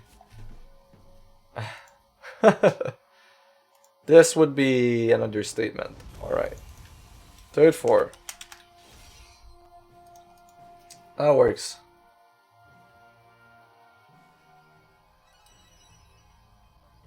I kill Lucas just no on turn 4 with Shinner Mage, but I had like the best hand though. Yeah, this build is just so it's very consistent in what it's doing, right? So this was a warrior. Let's see the gold value of a full run of a dungeon. I'm doing about 13 minutes right now. If I really concentrate on it, I'm doing 12-minute run. So yeah, we're seeing 3,000. That does make a lot more sense right now. There was an error in my value before. So we're at 3,750 gold. Let's say on if I concentrate on farming for the benchmark, I can do 12 minutes. I'm pretty sure. Yeah, I've already done 12 minutes. So let's just use 12 minutes as the benchmark right now, and multiply that by 60. It's 18,750 gold. If you add the the dungeon crawler bonus, you go up to close to 20k gold. So this is my personal target for farming gold in Adventure Zone 2 is 20k gold. I want to reach 20k gold. I think this is the bar for competitive builds. Not quite there yet, but we're pretty close to it. So this is with Runes of Kukulkan, and this was a elf warrior. So this is clearly the benchmark. Now we're going to switch with the infamous Vennen Ranger now, and we're going to do Great Machine Graveyard. Wait, I do need to switch. So Great Machine Graveyard. This will be Vennen Ranger. So Vennen Ranger, there's a lot of very subtle synergies in there, and I am using Clutter Clank, so but it does work without Clutter Clank. It's just better with him. We'll start by looking at the tenants real quick while we travel to this node. So looking at a tenant here, what we're doing is that we're going for bonded for life, and really the key here is pet training for Rusty, but we want our pet in play on the first turn. So we go with shared exercise for the +1 defense. We then get pet threats, which are pretty great. They do sometimes lower the amount of turns to win a fight, and they add more cards in the deck, which is very important. This enables the very extremely good lay of the land. Going further, we do get each mercenaries get +1 starting charges and 2 starting health, 2 starting health. Even though we're not trying to play mercenaries per se. It's just to get bonded for life.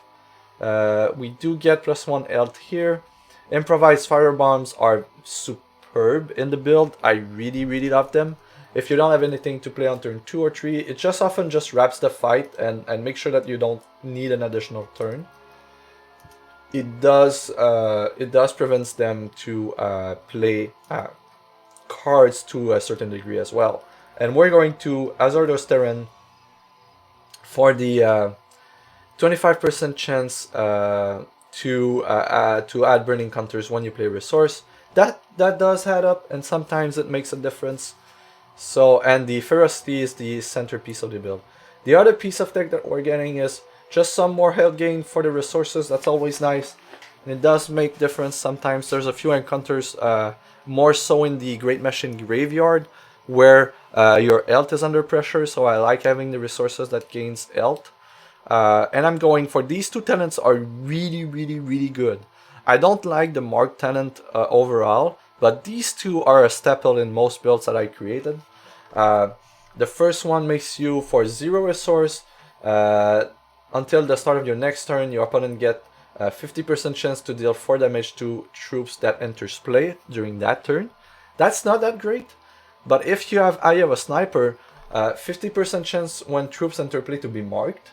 And what it also reads, your range expertise talents have 100% chance to hit marked troop. So this has 100% to hit marked troop. So there's 50% chance that it's marked. If it is, it dies. Well, it will get 4 damage. And if it's not marked, there's still 50% chance that it gets 4 damage. So in a sense, you're close to, you're like 75% chance to hit 4 damage. If it works the way I think it works. But it really appears to be working like that. So it's like activate for 0, 75% chance to kill any troop that they play on the next turn. It's really what it reads. The rest is just where I have a pit. The build would work with just bonded for life and no other tenants. However, the fact that we get ferocity here with a bunch of ways to create charges at the start of the turn, at the start of the game, means that it is extremely good. Yes, you can post a link, no problem. Angsley, you can post links, no problem. So this is how the deck builds. All the talents reads. It really works. It all comes together with the Vennen ratio talents though. So you begin the game with 2 charges if you want a last encounter in a dungeon. This is insane power level.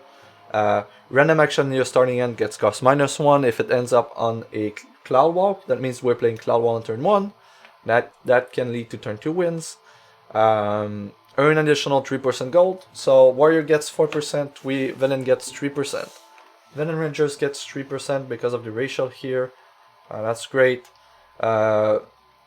Well-fed pet. This is why you won the last encounter of the dungeons.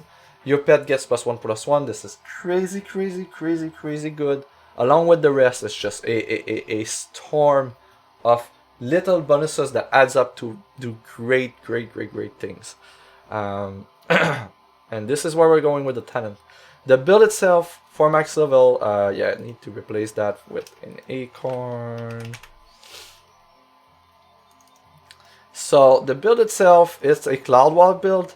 So we're using the Cloud Walk plus the Cloud Feather Fan equipment that reads, when you deal damage to an opposing champion, you can play a flight troop in your hand for free, bypassing threshold and cost restriction. So we are guaranteed to have our pet on the first turn. So that means that on second turn we can attack with our pet, use Cloud Walk, and play anything we have in hand for free. So what are the biggest and baddest things we can play with Flight? Demons and dragons, of course, right? So we're playing Z2, S03E05, Uranaz, Sin. Demons, we're going to go with Metis Demon. It's 8/8 and it has Crush. That's pretty powerful. We're using the last slot for the biggest. We're using Gatekeeper because it's insanely good. Gatekeeper reads, it has Flight, it's a 5/6, and it reads Deploy. Champion can play card until the start of your next turn. So you play that on turn 2, they cannot play anything on their turn 3, and then you kill them. That's how it reads. We're also running the chest equipment on this guy. That means if he somehow dies, we get to he gets to come back into play and do it at power again. We're using the head equip on Z2 because we have the slot that is free, but it's inconsequential really. S03's feed equip is nice, it's cost reduction, so with the deck that we're running and the mercenary choices, this is a turn 4 play most of the time, so if we somehow on a back foot, then we can play this on turn 4. We're not playing, as you noticed, any other thresholds than Sapphire, so this, and this are unplayable, but we can consistently play them anyway.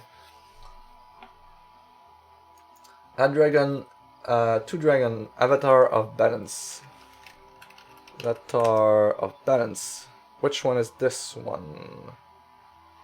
We could use Darmak, but it's just a 7/7. Doesn't do much more. Avatar of Balance. Which one is Avatar of Balance? Balance. Oh yeah, that's Darmak. Darmak is 7/7. If I had to switch, I'd switch Z2 for Darmak. I guess that's a better. Yeah, I guess it's bigger, right? Because this one we're not going. What it does draw cards, but yeah. So I guess that's a good argument here. We could play Darmak. It's just bigger. We don't intend to play our dragons from end anyway. And we kill people with our spider if we are stuck with unplayable cards in our hand, so yeah, I guess Darmak makes sense in that slot. We could use it. 7/7 is nice. It's significantly bigger. Let's try that. We use Extended Art Darmak because we're just playing Dragon.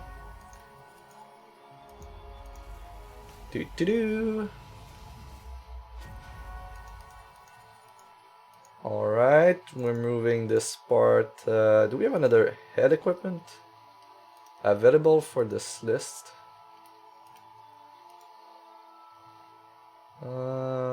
Yeah, we do!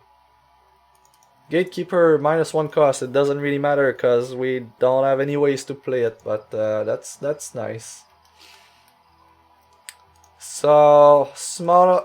Yeah, I think that's an upgrade. I mean, we can cast Z2 and it does matter some amount of the time, but for the most part, yeah, I think we're just going with full-on dragons here and the demon. And the reason I'm running Ozawa is because of Asha's power. So at the start of the game, 2 random troops in your deck without flight gets flight. So these, if they are in the deck at the start of the game, they get flight. So we can play them for free, which is extremely good. So this is where we're going. We're going to play some very big stuff very early in the game and just went on turn 2 or 3, turn 3 or 4 most of the time. How do we find these things? We've got Acorns, Focus, Peaks, Cloudwalk that draws a card, Change Course with selection. We've got Dream Eagle with selection. So essentially we've got for a 12, we're at 15. We had 18 cards that draws cards or provide selection. This is all we get. And we've got a free mulligan as well. So very consistently able to get these cloud walks in our opening ends or very short after. So this is the build, this is where we're going with that. Mercenary choices, we've got Katsuhiro. We're always choosing to go on the draw with this list because we want to be able to attack with our pet first. And the time that we lose from the first turn of the opponent is very marginal. So we just use Katsuhiro for the guaranteed extra charge. We're using Ashesa for the 2 flight troops for the Ozawas. And we're using Clutterclank in that slot because if you have more cards than your opponent, you also have an additional charge. And since we're running 2 talents, that creates 5 more cards into our deck. We nearly always have more cards than our opponent, so we get the extra charge. Running Clutterclank and Katsuhiro on the draw means that we guarantee using our champion power every turn for the first 4 turns if we play shards every all the turns, and that's just extremely good. That guarantees that if our pet doesn't die, we do 28 damage by turn 4 with just the pet, doing nothing else. Just the pet, we accumulate 28 damage on 4 turn if we can use our champion power every single turn. So this is where we're going with that. So sleeve, what did I have here? Just use, I guess. I don't think I used this one before. Let's just use the Ranger one. And we're going to do the same thing as we did with the other one. So we're going to track gold. And we're going to track turn wins, gold reward, and turn wins. So not sure how we got out of this one, but let's see. Yeah, it does count the generated cards. You see I'm running 60 right now, and we're going to enter the dungeon, and we'll see how it works. So guys, if you didn't do it, this is a special note, the Old Man of the Sea, nice ship challenge. There's also a note here. I believe it's only available if you play, it might be something else, but if you play Ardent, you get fungus monstrosity here some amount of the time. And here we're going to try and see if we get a Clutterclank in one of the packs that we're getting. Hermax, thanks for the follow, appreciate it. Welcome to the team. So here, going to skip a ton of the dialogue. We're going to go with the shortest route for this. We technically want to, I guess the best value right now for farming is Great Machine Graveyard. We'll see if the gold per hour is a lot less than the gold per hour we get in Runes of Kukatan, but if it's relatively equal, then Clutterclank does fetch a pretty penny on the Ocean House right now. So this is where I got mine, and you know, that's a lot of value if you're farming. So we'll see. We always choose to go second with the Ranger build again. Usually, if you have 2 resources and a Dream Eagle, I really like to keep these ends. Just for the fact that 4 card selection does provide us with a lot of looks for Cloudwalk. And if not, we draw a card with Pet Threats. We check 3 cards. We have what's 50% chance of getting -1 cost on change course here. So I like this end.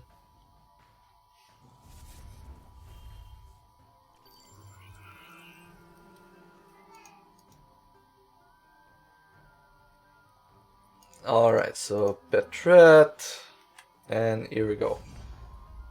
And yeah, we really don't mind the damage right now. We're going to win that race, hands down, no problem. We've got an Arcane Focus for the first turn. We also have a change course, so we're going to use the change course. We're going to use the Sniper Tenant here. Next turn, troops that enter play will likely die. We're going to change course on the first turn. Trilux didn't find anything. That's okay, we still attack for 4 damage on the first turn.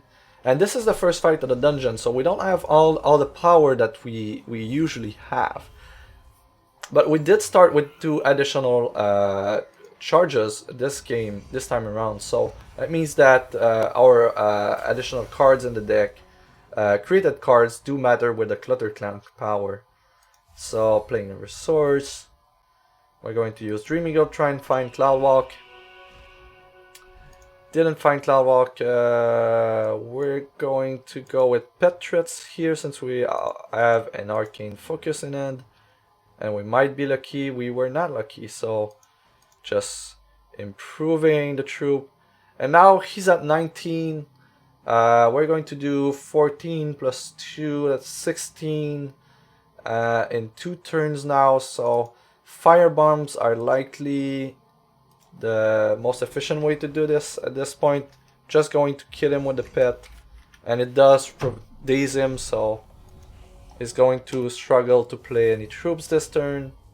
That seems to be the best plan for now. We're just forgetting the Cloudwalk plan at this point. Just going to kill him with our pet Stabby. Oh, this is the first fight. Oh, I miscalculated. Since it is the first fight, we're going to take an additional turn to do so. That's sad. Maybe not with a pet threat. Dream Eagle.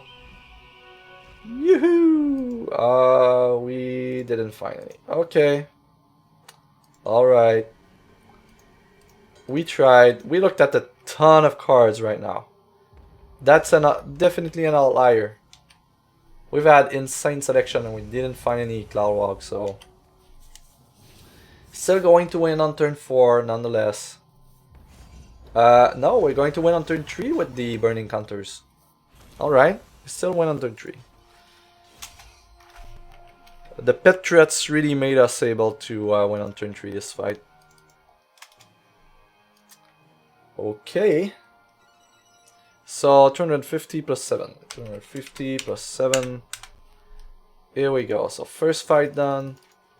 Actually, this fight is a harder on our health total, so sometimes I take the first turn off just to block the to have a blocker if I have a pet threat in hand.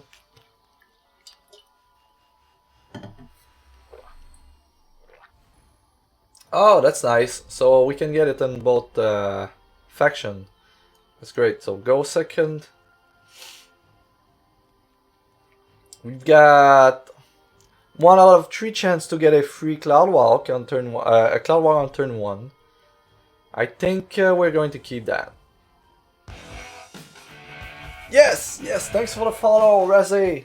Thank you so much. And here we see that we're going to be able to Cloudwalk first turn because of the racial power of the Vennen. And we get to play Ozawa on turn 1. Wow, okay.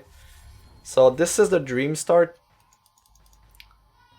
Best start by far. Cloudwalk on turn 1 into Ozawa with flight, which would be a turn 2 kill.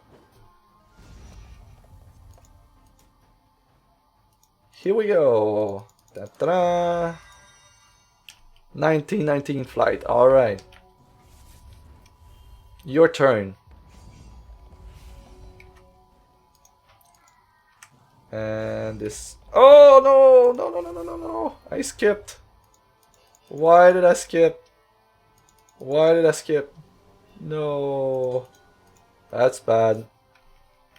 Guess we're going to get a turn 3 kill because I mistakenly skipped a phase there. Sometimes the hotkey just doesn't get registered, and if you hit on the next one, I usually like F5, F4, F10, but sometimes it just doesn't register the F5, and it just registers F4, F10 and skip the phase, but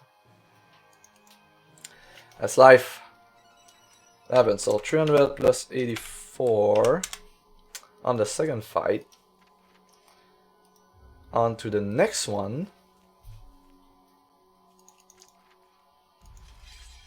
Scrapyard Dynamo. Let's see what happens there. Let us see what happens there. This one should be an easy fight, but I remember it's a low health fight. You see, guys, we get the created card before the start of the game, so we do have more cards for Clutter Clang than our opponent there.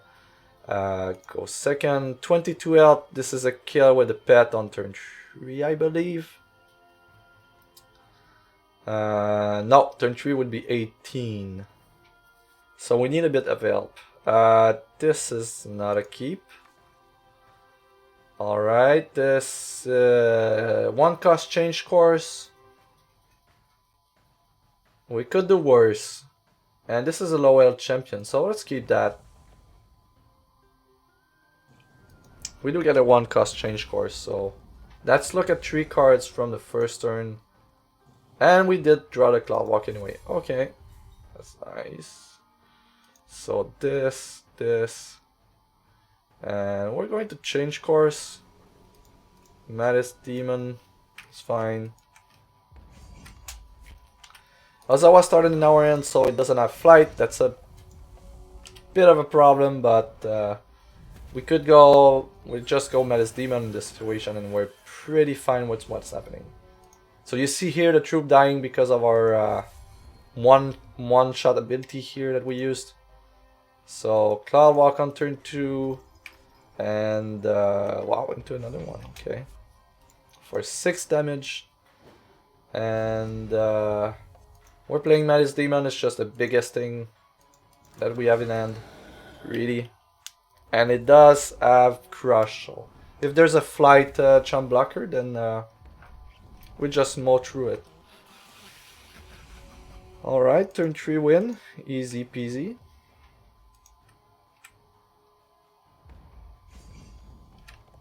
Why? I hate that. I should start using the clicking on the attack face here. Sometimes the F5 short key just skips a beat there. Alright, do your thing. I don't care. You're running on borrowed time anyway. So clicking there seems to be a better proposition than the hotkey, maybe? We'll see. So this was a turn 3 win. How much gold? How much gold? Okay, so 425 plus 118. Here we go.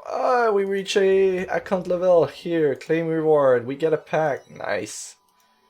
So next one is free roll.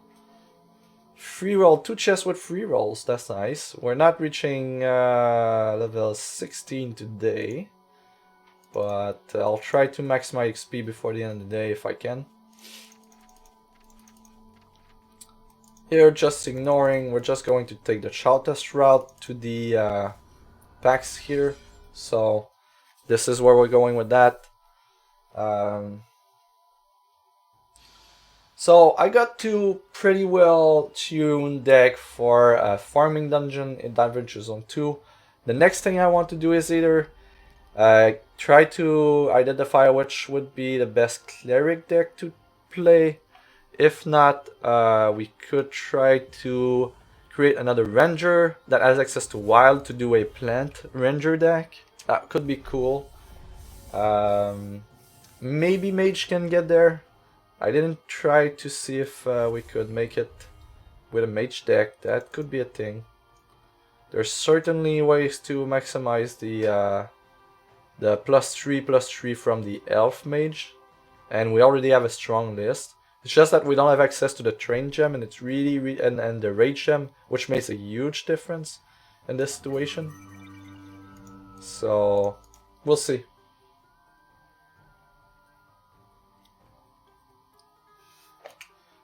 Well, there might be a reanimator cleric deck that could work on turn 3.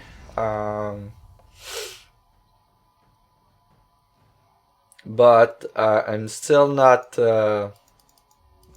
It's still. I don't think we have all the cards that we need for it, but there's certainly something to be done there. Mage could be dwarf just for slaughter gears. That could very well be a thing. So here we Cloud Walk, right? Cloud Walk, improve the pet. Going to play Marius Demon on turn 2. And should have enough for a kill on turn 3. Alright. First time through Devonshire, got Lady Devonshire and Porsche. Nice. That's certainly nice. Okay, so pump. We got 18, we've got 16. And here's the rest. For a somewhat turn 3 kill.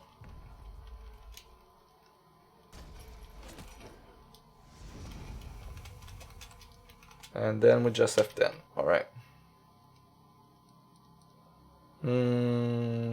Hello?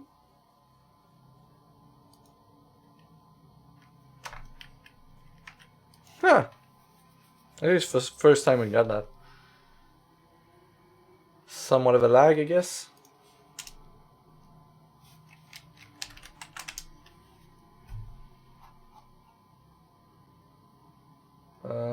AP Paul for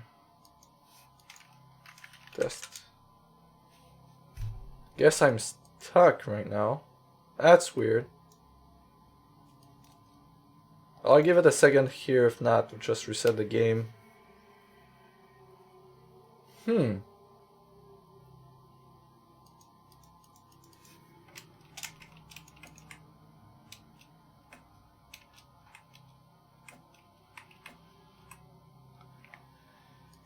I guess I'm going to crash the game, see if we can resume that dungeon. That would be the best. But we're kind of going to lose the gold, so it's just, yeah, okay. Let's just try out the fight again. We don't get the bonuses, but from previous wins, but that's okay. The gold reward will be plus 28%. We can calculate that, so it's not too bad.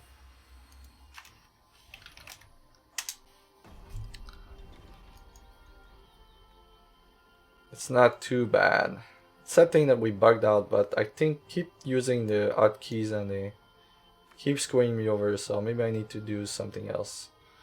Yeah, this is a keep. This is a sad non-extended art acorn here. Alright, so here we go. We do get 2 additional charges on the first turn, so there's that. Activate this, play Acorn, get to play Arcane Focus for a shard.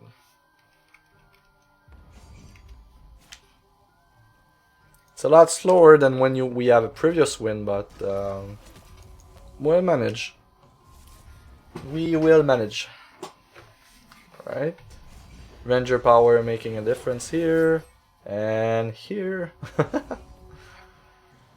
Okay, so this turn we're going to improve our pet and use Dream Eagle. Didn't find anything. Going for, we already have a handful of things that would like to play. I guess peek with a pet threat into an acorn into a shard. Alright. Not the feels like there's a bit of a lag this morning. I'm just doing the usual thing and I keep missing triggers, and maybe Sunday morning, or maybe that's me. I'm sleep deprived a bit, so maybe there's that.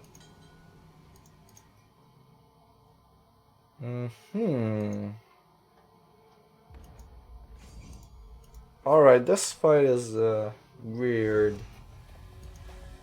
He should be 6 less damage right now.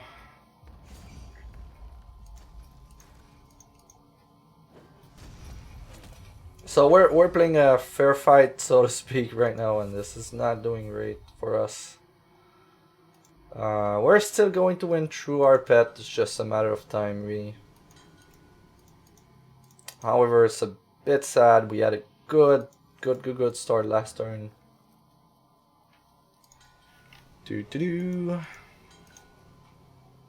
Ah, that's sad. That is sad. All right.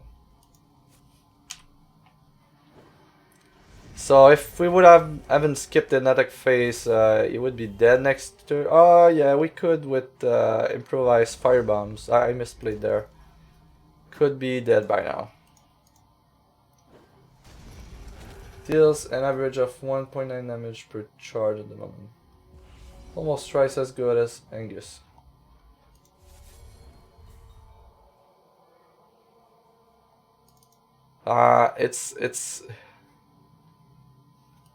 It's an average, but the reality is that how reliant it is, right? You can't just you activate it twice per match, per game, and that's 10% chance of doing something. Oh, am I dead here? Am I just dumb?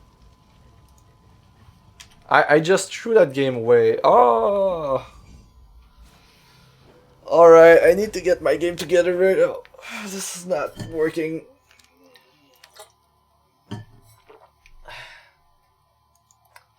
Oh, once per turn it's bugged. Oh wow. Okay. So CTS with once per turn power is actually pretty good. Good, I agree.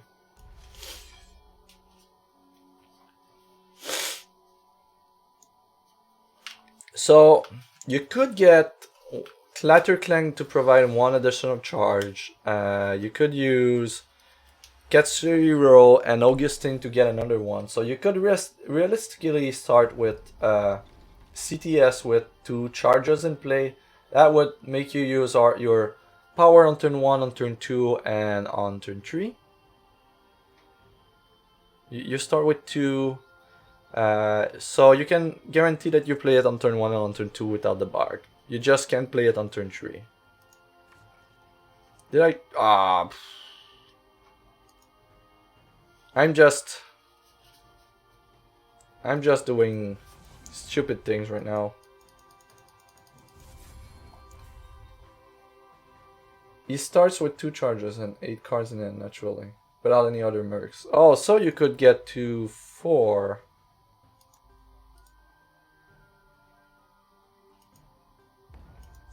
That's interesting. So you can start with up to 4 with other mercs. So you can definitely use it on the first 3-4 turns of the game then. With a bit of work. So that's great. Maybe there's something to be done. I didn't realize he started with 2 charges. That does make a difference.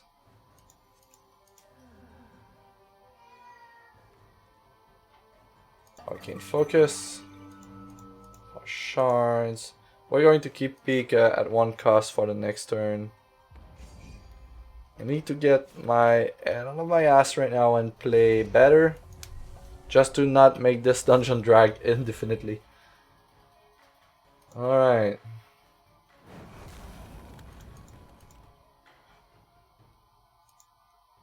This is a lot of damage.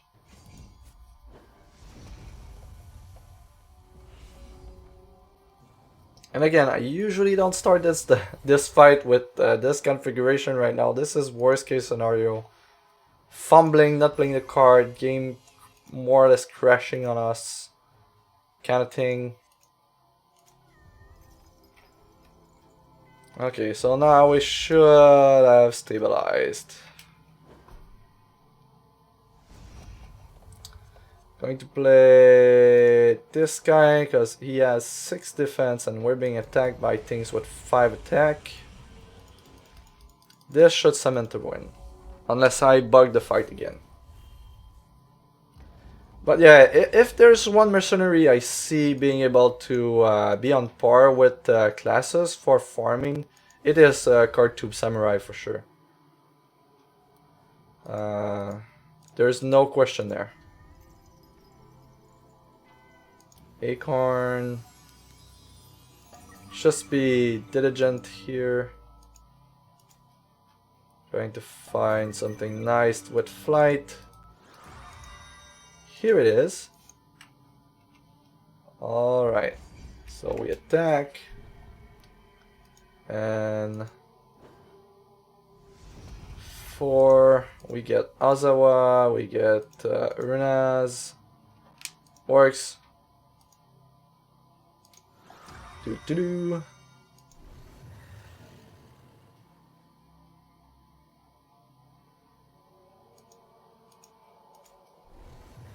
Zork and Gordon. Yeah, I need to check with the mercenaries. I guess that's the next step for me, is to try and find mercenary builds that would be able to clear these dungeons as fast. So what we're looking is winning on turn 3 and 4 consistently. This is what we're looking into.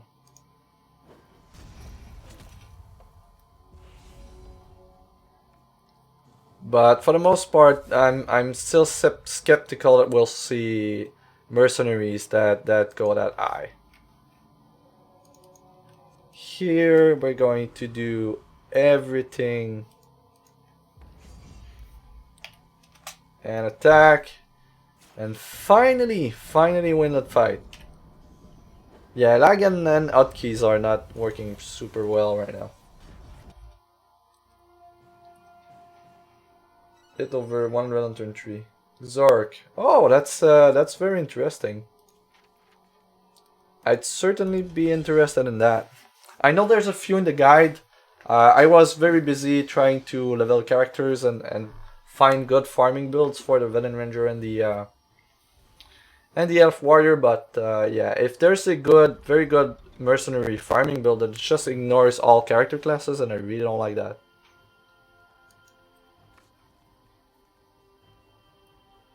Oh, this is nice. We're keeping that. This fight particularly, we usually use Cloudwalk on the Megabot instead of our pet, because Zag here is a meanie and he tends to have a lot of removal.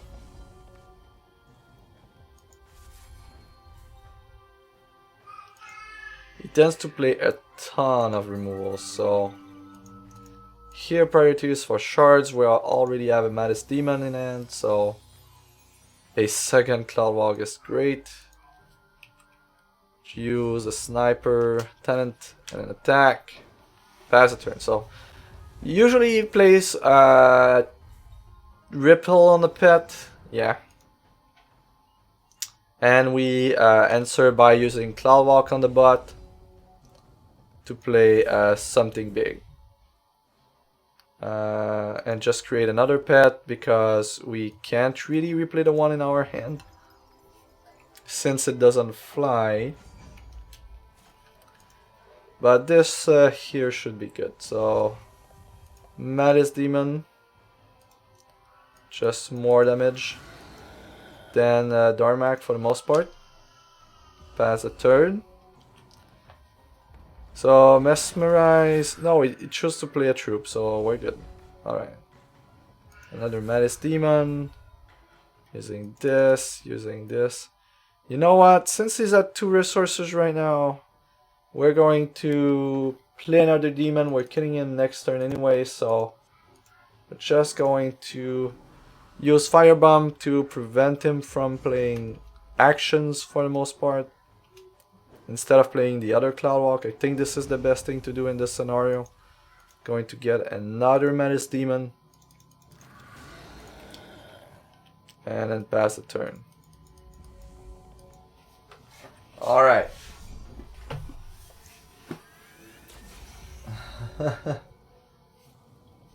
Bibo is certainly one that I'm looking into right now. I'd be very interested because his passive is extremely strong. And it does have access to artifacts for the slider gears. He can't play cards that cost 1 though. That's a very, very big problem. Very big problem. I know there's an article coming in 5 shards that highlight that specific character, so We'll see. With all this, did we forget to track a fight? I think we did. That's pretty bad. Alright. This was one on turn 3, 4.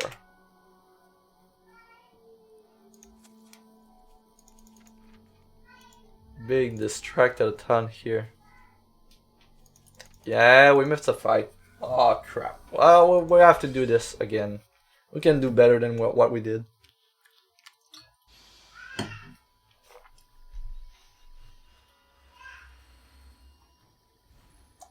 Yeah, Bibo certainly has some power to it.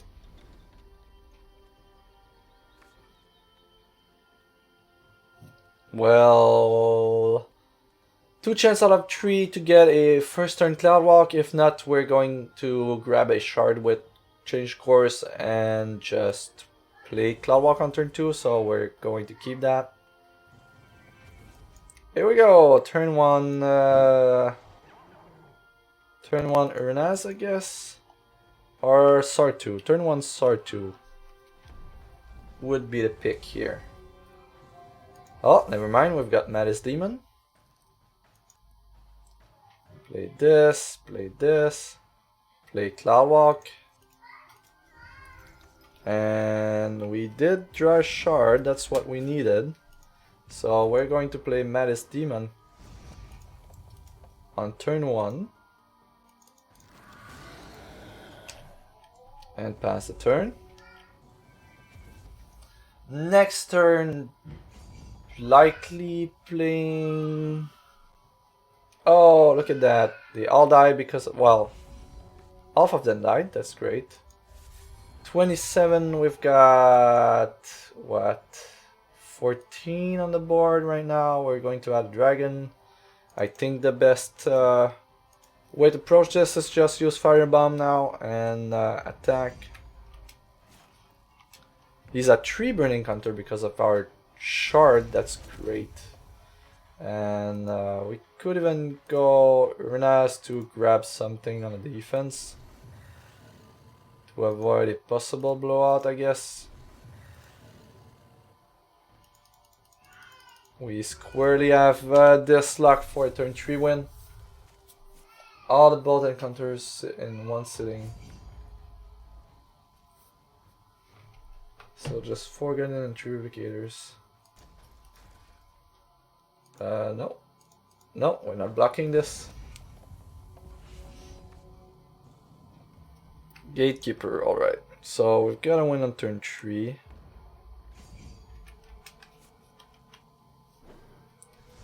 Hey, win on turn 3. Alright. We missed a fight though. In all these errors and misplays that I did, we did miss a fight. So we're going to have to do it. 750. 22 doesn't seem appropriate. Yeah, we're going to redo that. The numbers are not right. We're going to open the pack though. Maybe we get a Clatter Clank. We did not. Alright. Alright, we're going to do it one more time. Okay, so this time let's just make sure we don't do error. Stay awake. And yeah, let's do this again. Alright, so this time we don't mess around. We don't forget things. And we do something nice. So what would be the best farming mercenary in your mind, guys? I know we speak about Khartoum Samurai. There were mentions of a few other. Maybe that's what we work on next.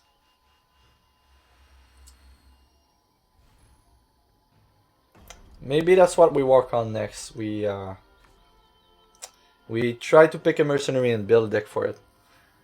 Oh, this is nice. This is a keep. Sadly we don't get a turn 1 Cloud Walk, but that's okay. We're still looking at turn 2 Cloud Walk into Sin, which is perfect. Gaining some health back, playing a shard, playing a champion power, destroying troops that will come into play next turn for our opponent, playing a pet, and then attacking for 4 on the first turn. Not too shabby. Not too shabby indeed.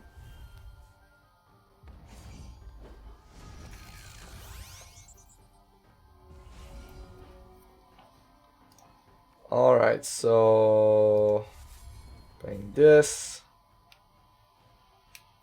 We're going to improve Stabby, Cloud Walk, Acorn, attack with Stabby, and play.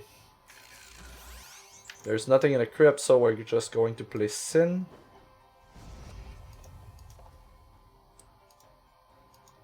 Here we go. Here we go. Zorak seems to be farm work if it can hit 100 on turn 3, like I've heard. Mind you, I guess shell encounters should need to be. Well, you know, I'm looking at mercenaries for the last 2 dungeons for farming them, so don't bother about shell. We're not going to fight any shell opponent at that point. I guess we're firebomb here. Hey, Crafty Dow, how are you doing today?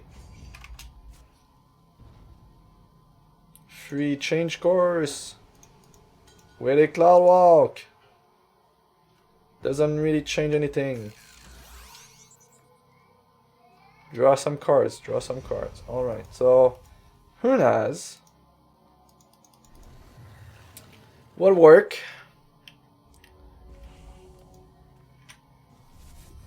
And this will be turn 4. I want to seek Zorak. So apparently there's a way to do 100 damage with Zorak. We'll see how that works. So I'm going to track another turn win. This was turn 3. 250 and 7, that's what we had before, so that's okay. Going to go on the next one. Oh, let's not try not to screw this up again. It's basically Art of Fire and Burn spells, apparently. Yeah. 100 damage on turn 3, it has to be. But that it has to be the perfect 10 or, as well, so...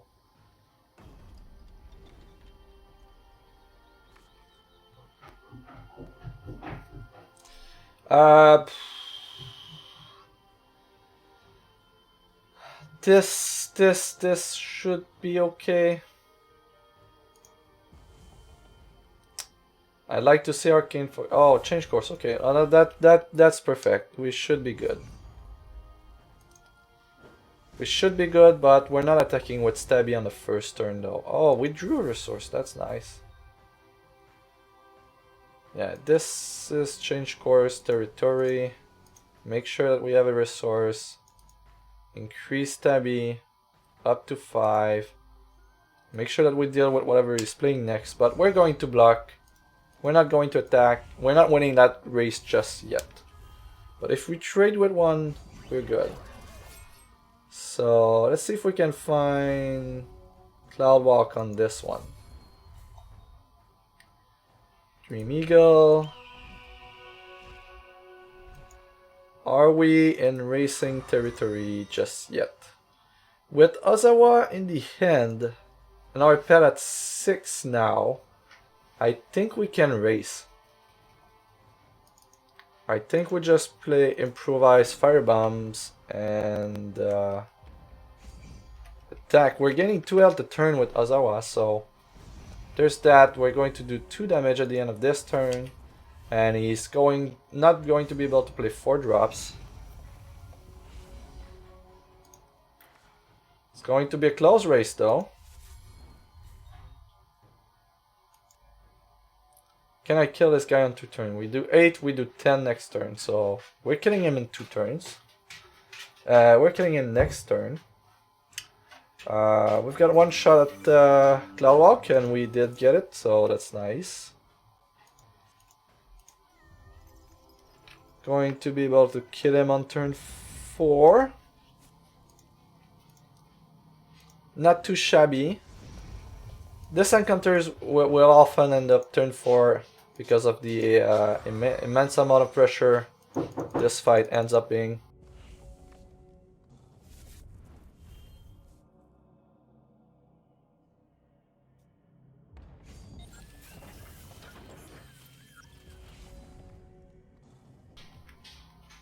Hey! Playing this shard. And yeah, we're just attacking here, right? And we get a turn 4 win. Alright. This fight on the offensive is the hardest one. If you're playing Elf Warrior, it's really easy. There's a lot of Swiss Strike in the deck, so you can clearly handle this fight way better. But have you seen right there? We've done that fight on, win on turn 3, win on turn 4. You just need to be a bit smarter about it than what you usually do with just a elf ramp deck, which is pretty much play whatever you have in hand. Playing the Cloudwalk build just does require a bit more finesse, and that's another reason why I like it. Go second.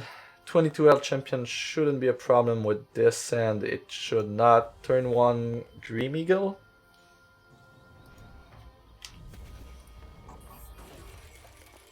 $380, $84. Yeah, we already added this one, and next one we have, it's the one after that I screwed up and didn't track. That is a problem. So let's see where we draw. I guess we're going to play Dream Eagle on turn 1, which is very good. Don't get me wrong. This is still pretty good.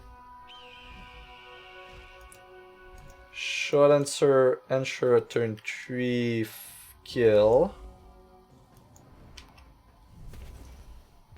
Should ensure a turn 3 kill here. Alright, so improve the pet. Use play a shard. Use fire bombs. Play this. Alright. We're in the Dream Eagle beatdown plan.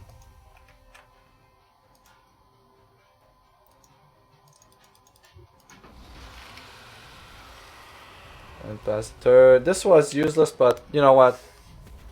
You'll learn if you play that deck a lot just for, ramping and farming packs that there's a lot of clicks that I'm using right now that you can easily avoid to make things a lot smoother and quicker. And if you really intend on farming these packs for the Clutter Clang, then there's a lot of improvement you do if you want to change your setup for that. So we already had this one here. This was a turn 3 win. Whoa, turn 3 win. That's the next fight that we screwed up. Well, screwed up. It bugged the first time. We screwed up twice, and then we were able to do it. So let's try to do it first. First go next. First time now. Let's try to not bug this one. And we'll look at the gold per hour. So we were at 18,000 gold per hour. Nearly 19,000 gold per hour with the Runes of Kuketan. If you're interested solely in gold. This goes second. This is a great hand. Please don't hit the pet threat. Please don't hit the pet threat. Yes! Yes, yes. This is great. Perfect. The only upgrade we could have is Ozawa. No Ozawa, but this is still, use champion power, snipe, Cloudwalk, attack, and we play Maddest Demon on turn 1. Should ensure a turn 3 win. And on turn 2 we use Improvised Firebomb to daze him make sure that he doesn't play too mean things. Alright, dies because of the snipe. And we do get Azawa. Improve troop. Improvise firebomb. Attack with everything. And play Azawa. Just to make a point. Alright, that works. That works, so this is the best so far we have for AZ2 dungeon. Well, there's a lot to be discovered in Adventure Zone 2. It's only been a week, but to my knowledge, the Elf Warrior and the Vennen Ranger are the best speed you can get for farming gold right now at level 15. The big question is, do we have a mercenary that can do as well, or maybe even better? There's certainly mercenaries that can be quick, that can win fast, but with such consistency, that's the big issue there. It's being consistent, because even if the Great Machine Graveyard does present a few challenges that are varying in type, Runes of Kuketan has also a very a few fights that are challenging. So the big question, hey Pel, thank you for the host, thank you so much, welcome to the stream. So really the question is that do we have a mercenary build that's as consistent and as fast as these builds? And if we have, then maybe it's just on par with gold farming, and then you just create whatever character you want to and use that mercenary to farm gold, if that's possible. So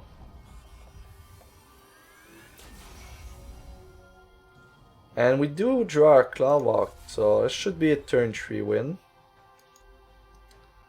Alright. Oh, we're playing against Zag. This is not going to be a turn 3 win most of the time.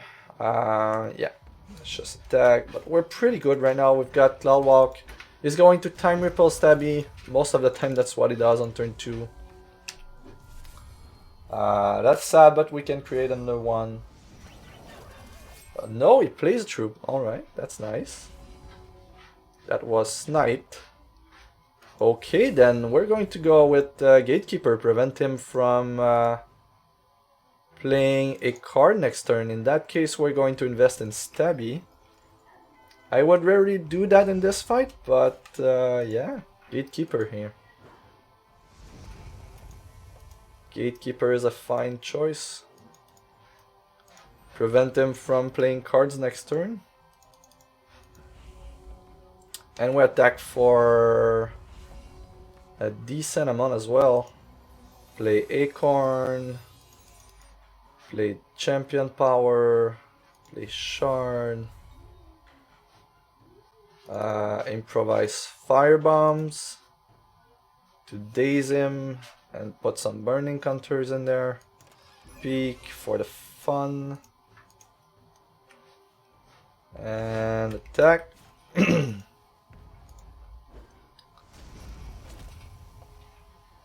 Just put Sin on the board. And yeah, this is a turn 4 win, not too shabby.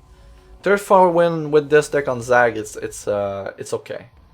I think overall the I don't know if overall the Great Machine Graveyard is friendlier to Elf Warrior than it is to Vennen Ranger. There's still a lot of chump blockers early in the game, but for the most part, I think Elf Warrior is better for the dungeon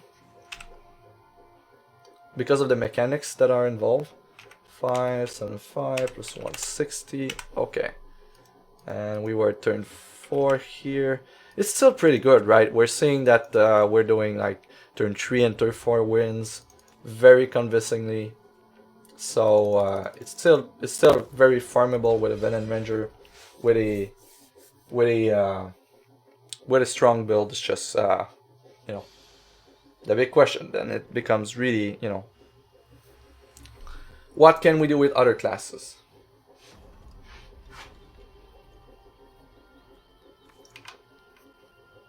Alright, so we're not keeping that.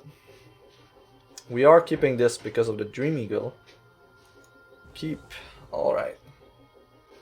FedEx that can consistently beat them is fun, and I almost feel like the optimal encounters great machine are worth doing. Okay, so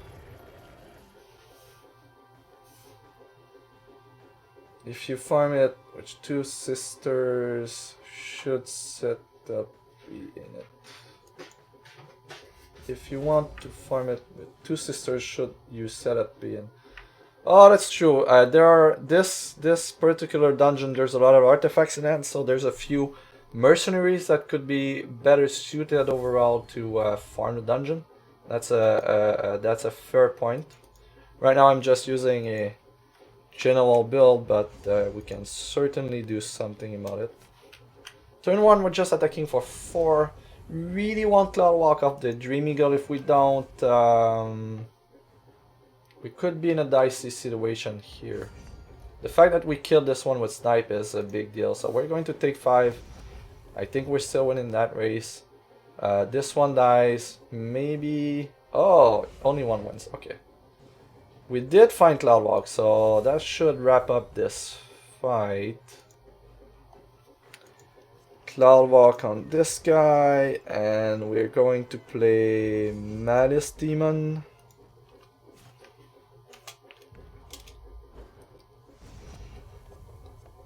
Yeah, Malice Demon is just more damage. I should have tried to find an Ozawa with Dream Eagle and Insight. That's okay. So we're going to do, what, 16, and this will be a turn 4 one.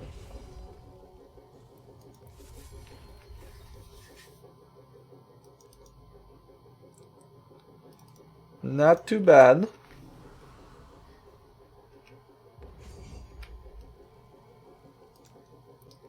Let's not attack with this guy.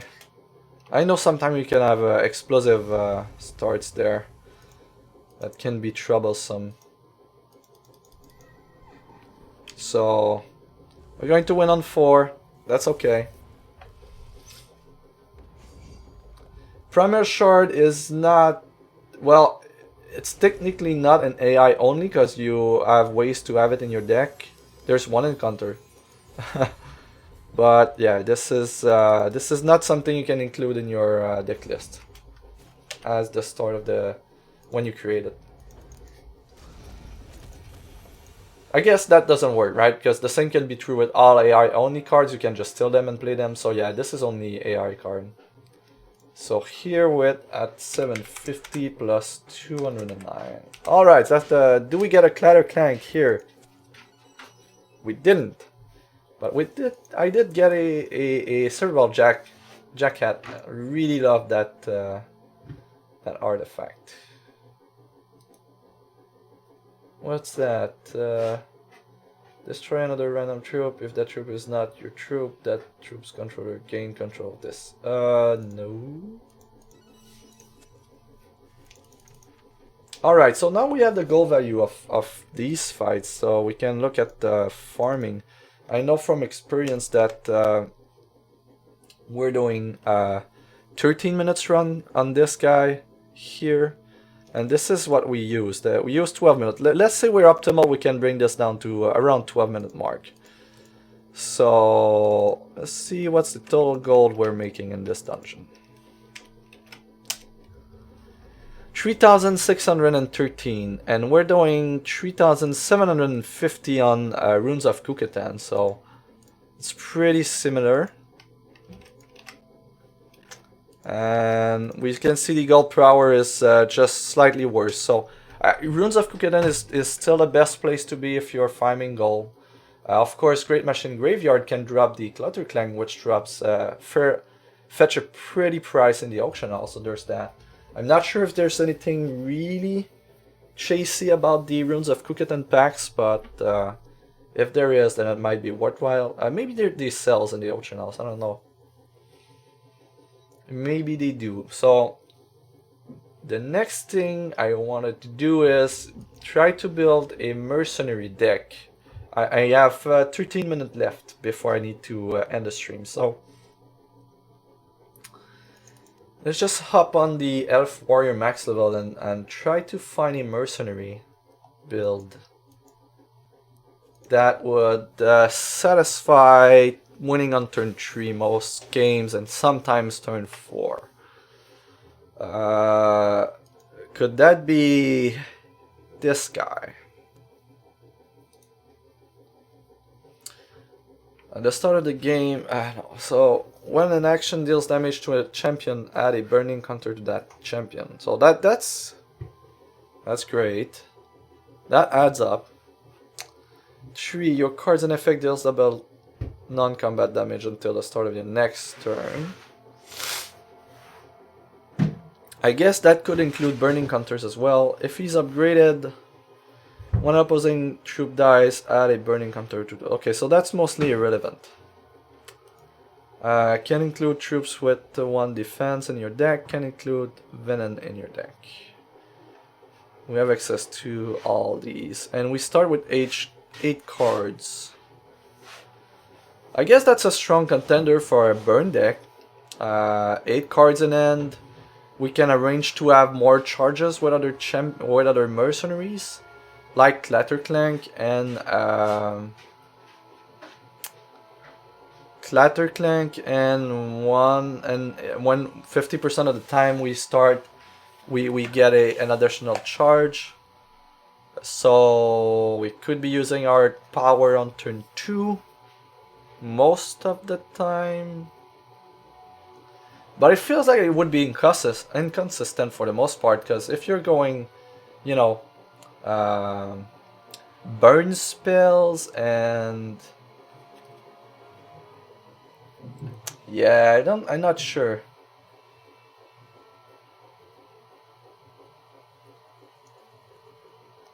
Upgraded, it will randomly add renewable to your opponent. Yeah.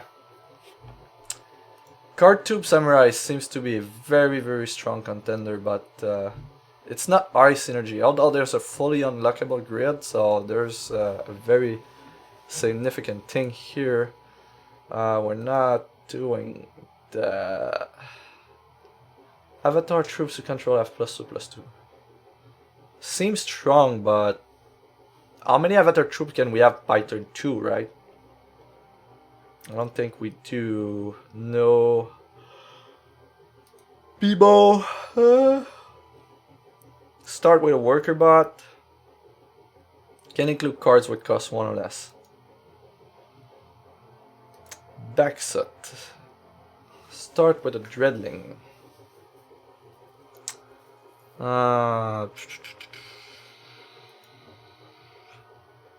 At the start of your turn, a random underworld troop you control gets this, can't be blocked.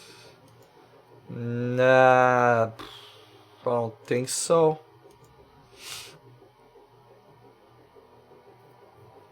Angel of Dawn if you're lucky, yeah. You can speak Zorax up with charges.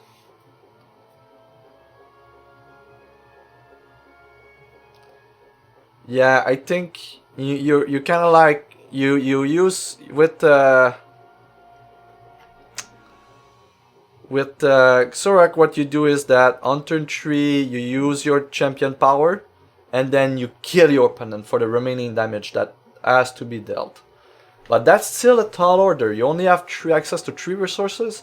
Let's say you have Fireball in your hand. All 3 cards do double damage, so that's what, 12? That's 18 damage on turn 3. Best case scenario. Maybe you can wrap him a Scorch of 2. Yeah, let's try to build this guy. Let's see if we can... Whoops.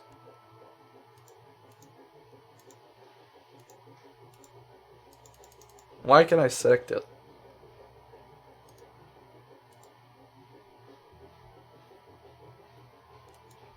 Okay.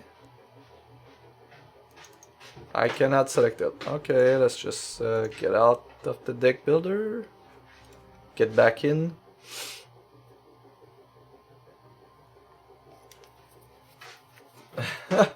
Oh, that's sad. Okay, let's try to get this guy going. So what we're looking at is that likely a 20-ish shard base, like 22, maybe 22.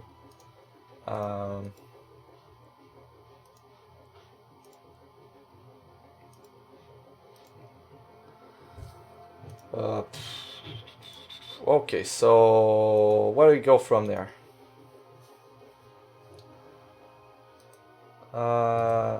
No, it's just cost. Alright, so I guess it involves a few scorches. Scornbret burns. I guess we do. Do we max out on iron? I don't think that's what we're doing. For each troop in crypts, no.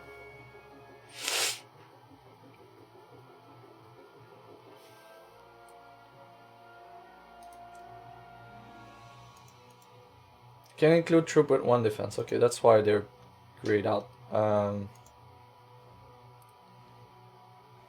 See, fireball, fireball, fireball. We've got cremate. Not sure that we're playing cremate, but let's just try to go with the flow here. We want to win on turn 3 or 4. If that's the case, I'm not sure Ragefire is the way to go, but we'll see. Ricochet Blast can be early in the game. Now there's too many encounters with troops to be targeted with this. Oh, I'm not sure that I want it. Cerebral Fulmination on turn 2 doesn't appear to be interesting. Crimson Clarity is. Let's see. Further we go. We're not going for Inferno. Bolt.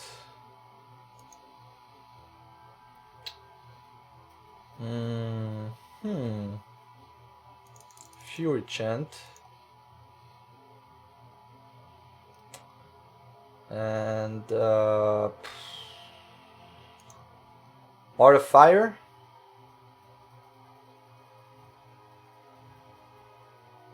Purging of Flame. 1 damage to each opposing troop and each opposing crypt. For each troop crypt, then void out troops. Okay. Let's just go art. Crowd War scene is pretty bad. You know what? Crowd War. This is on turn 3 though.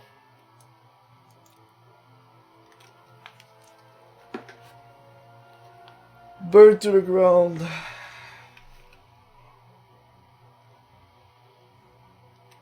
Yeah, I like burn to the ground.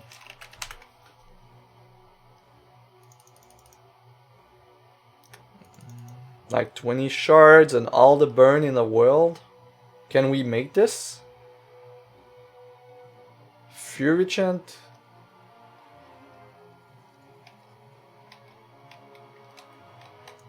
Voice of the Ashwood with quick. Yeah, I like that. I like that plan actually. Voice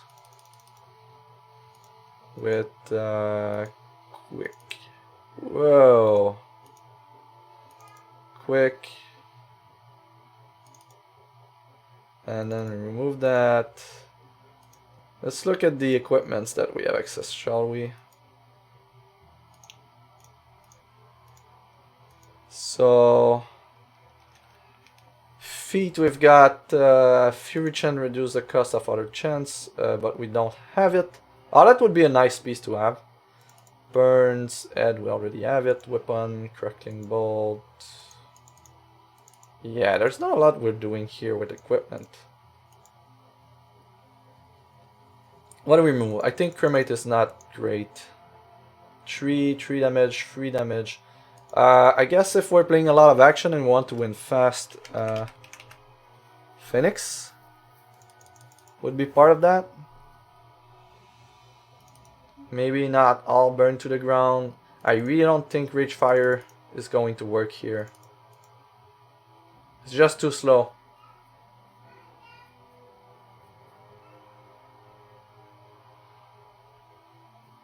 And go with that.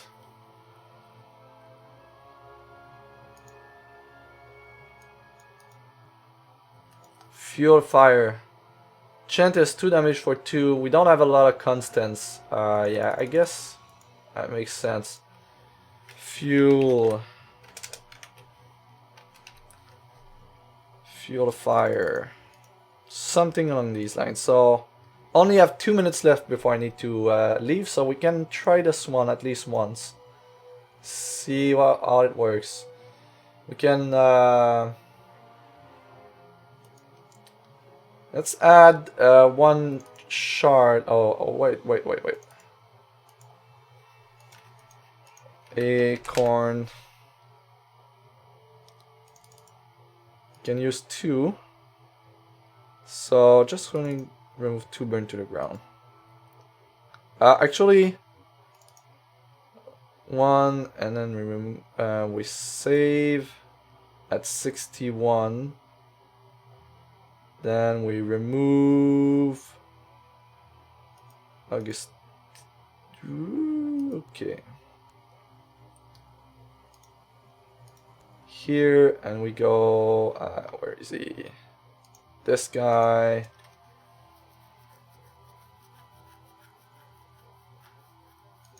Save the deck. That's just random pile of cards, really. Just to make him valid, and then we can try a fight. So we'll try the first fight here, see if we can... this is likely a bad fight for us, but we'll see. We'll try this.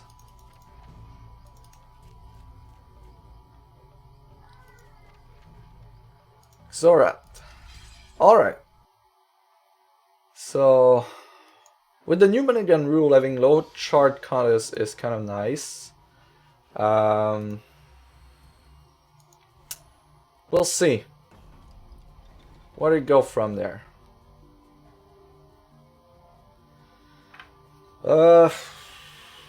Scorch, Fireball. Keep.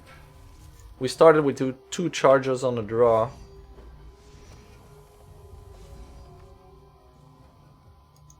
We could use champion power right away with 2 Scourge. 2 Scorch and a burn. Yeah, it doesn't seem to be worthwhile. Do we burn the face? I think this fight we do need to remove the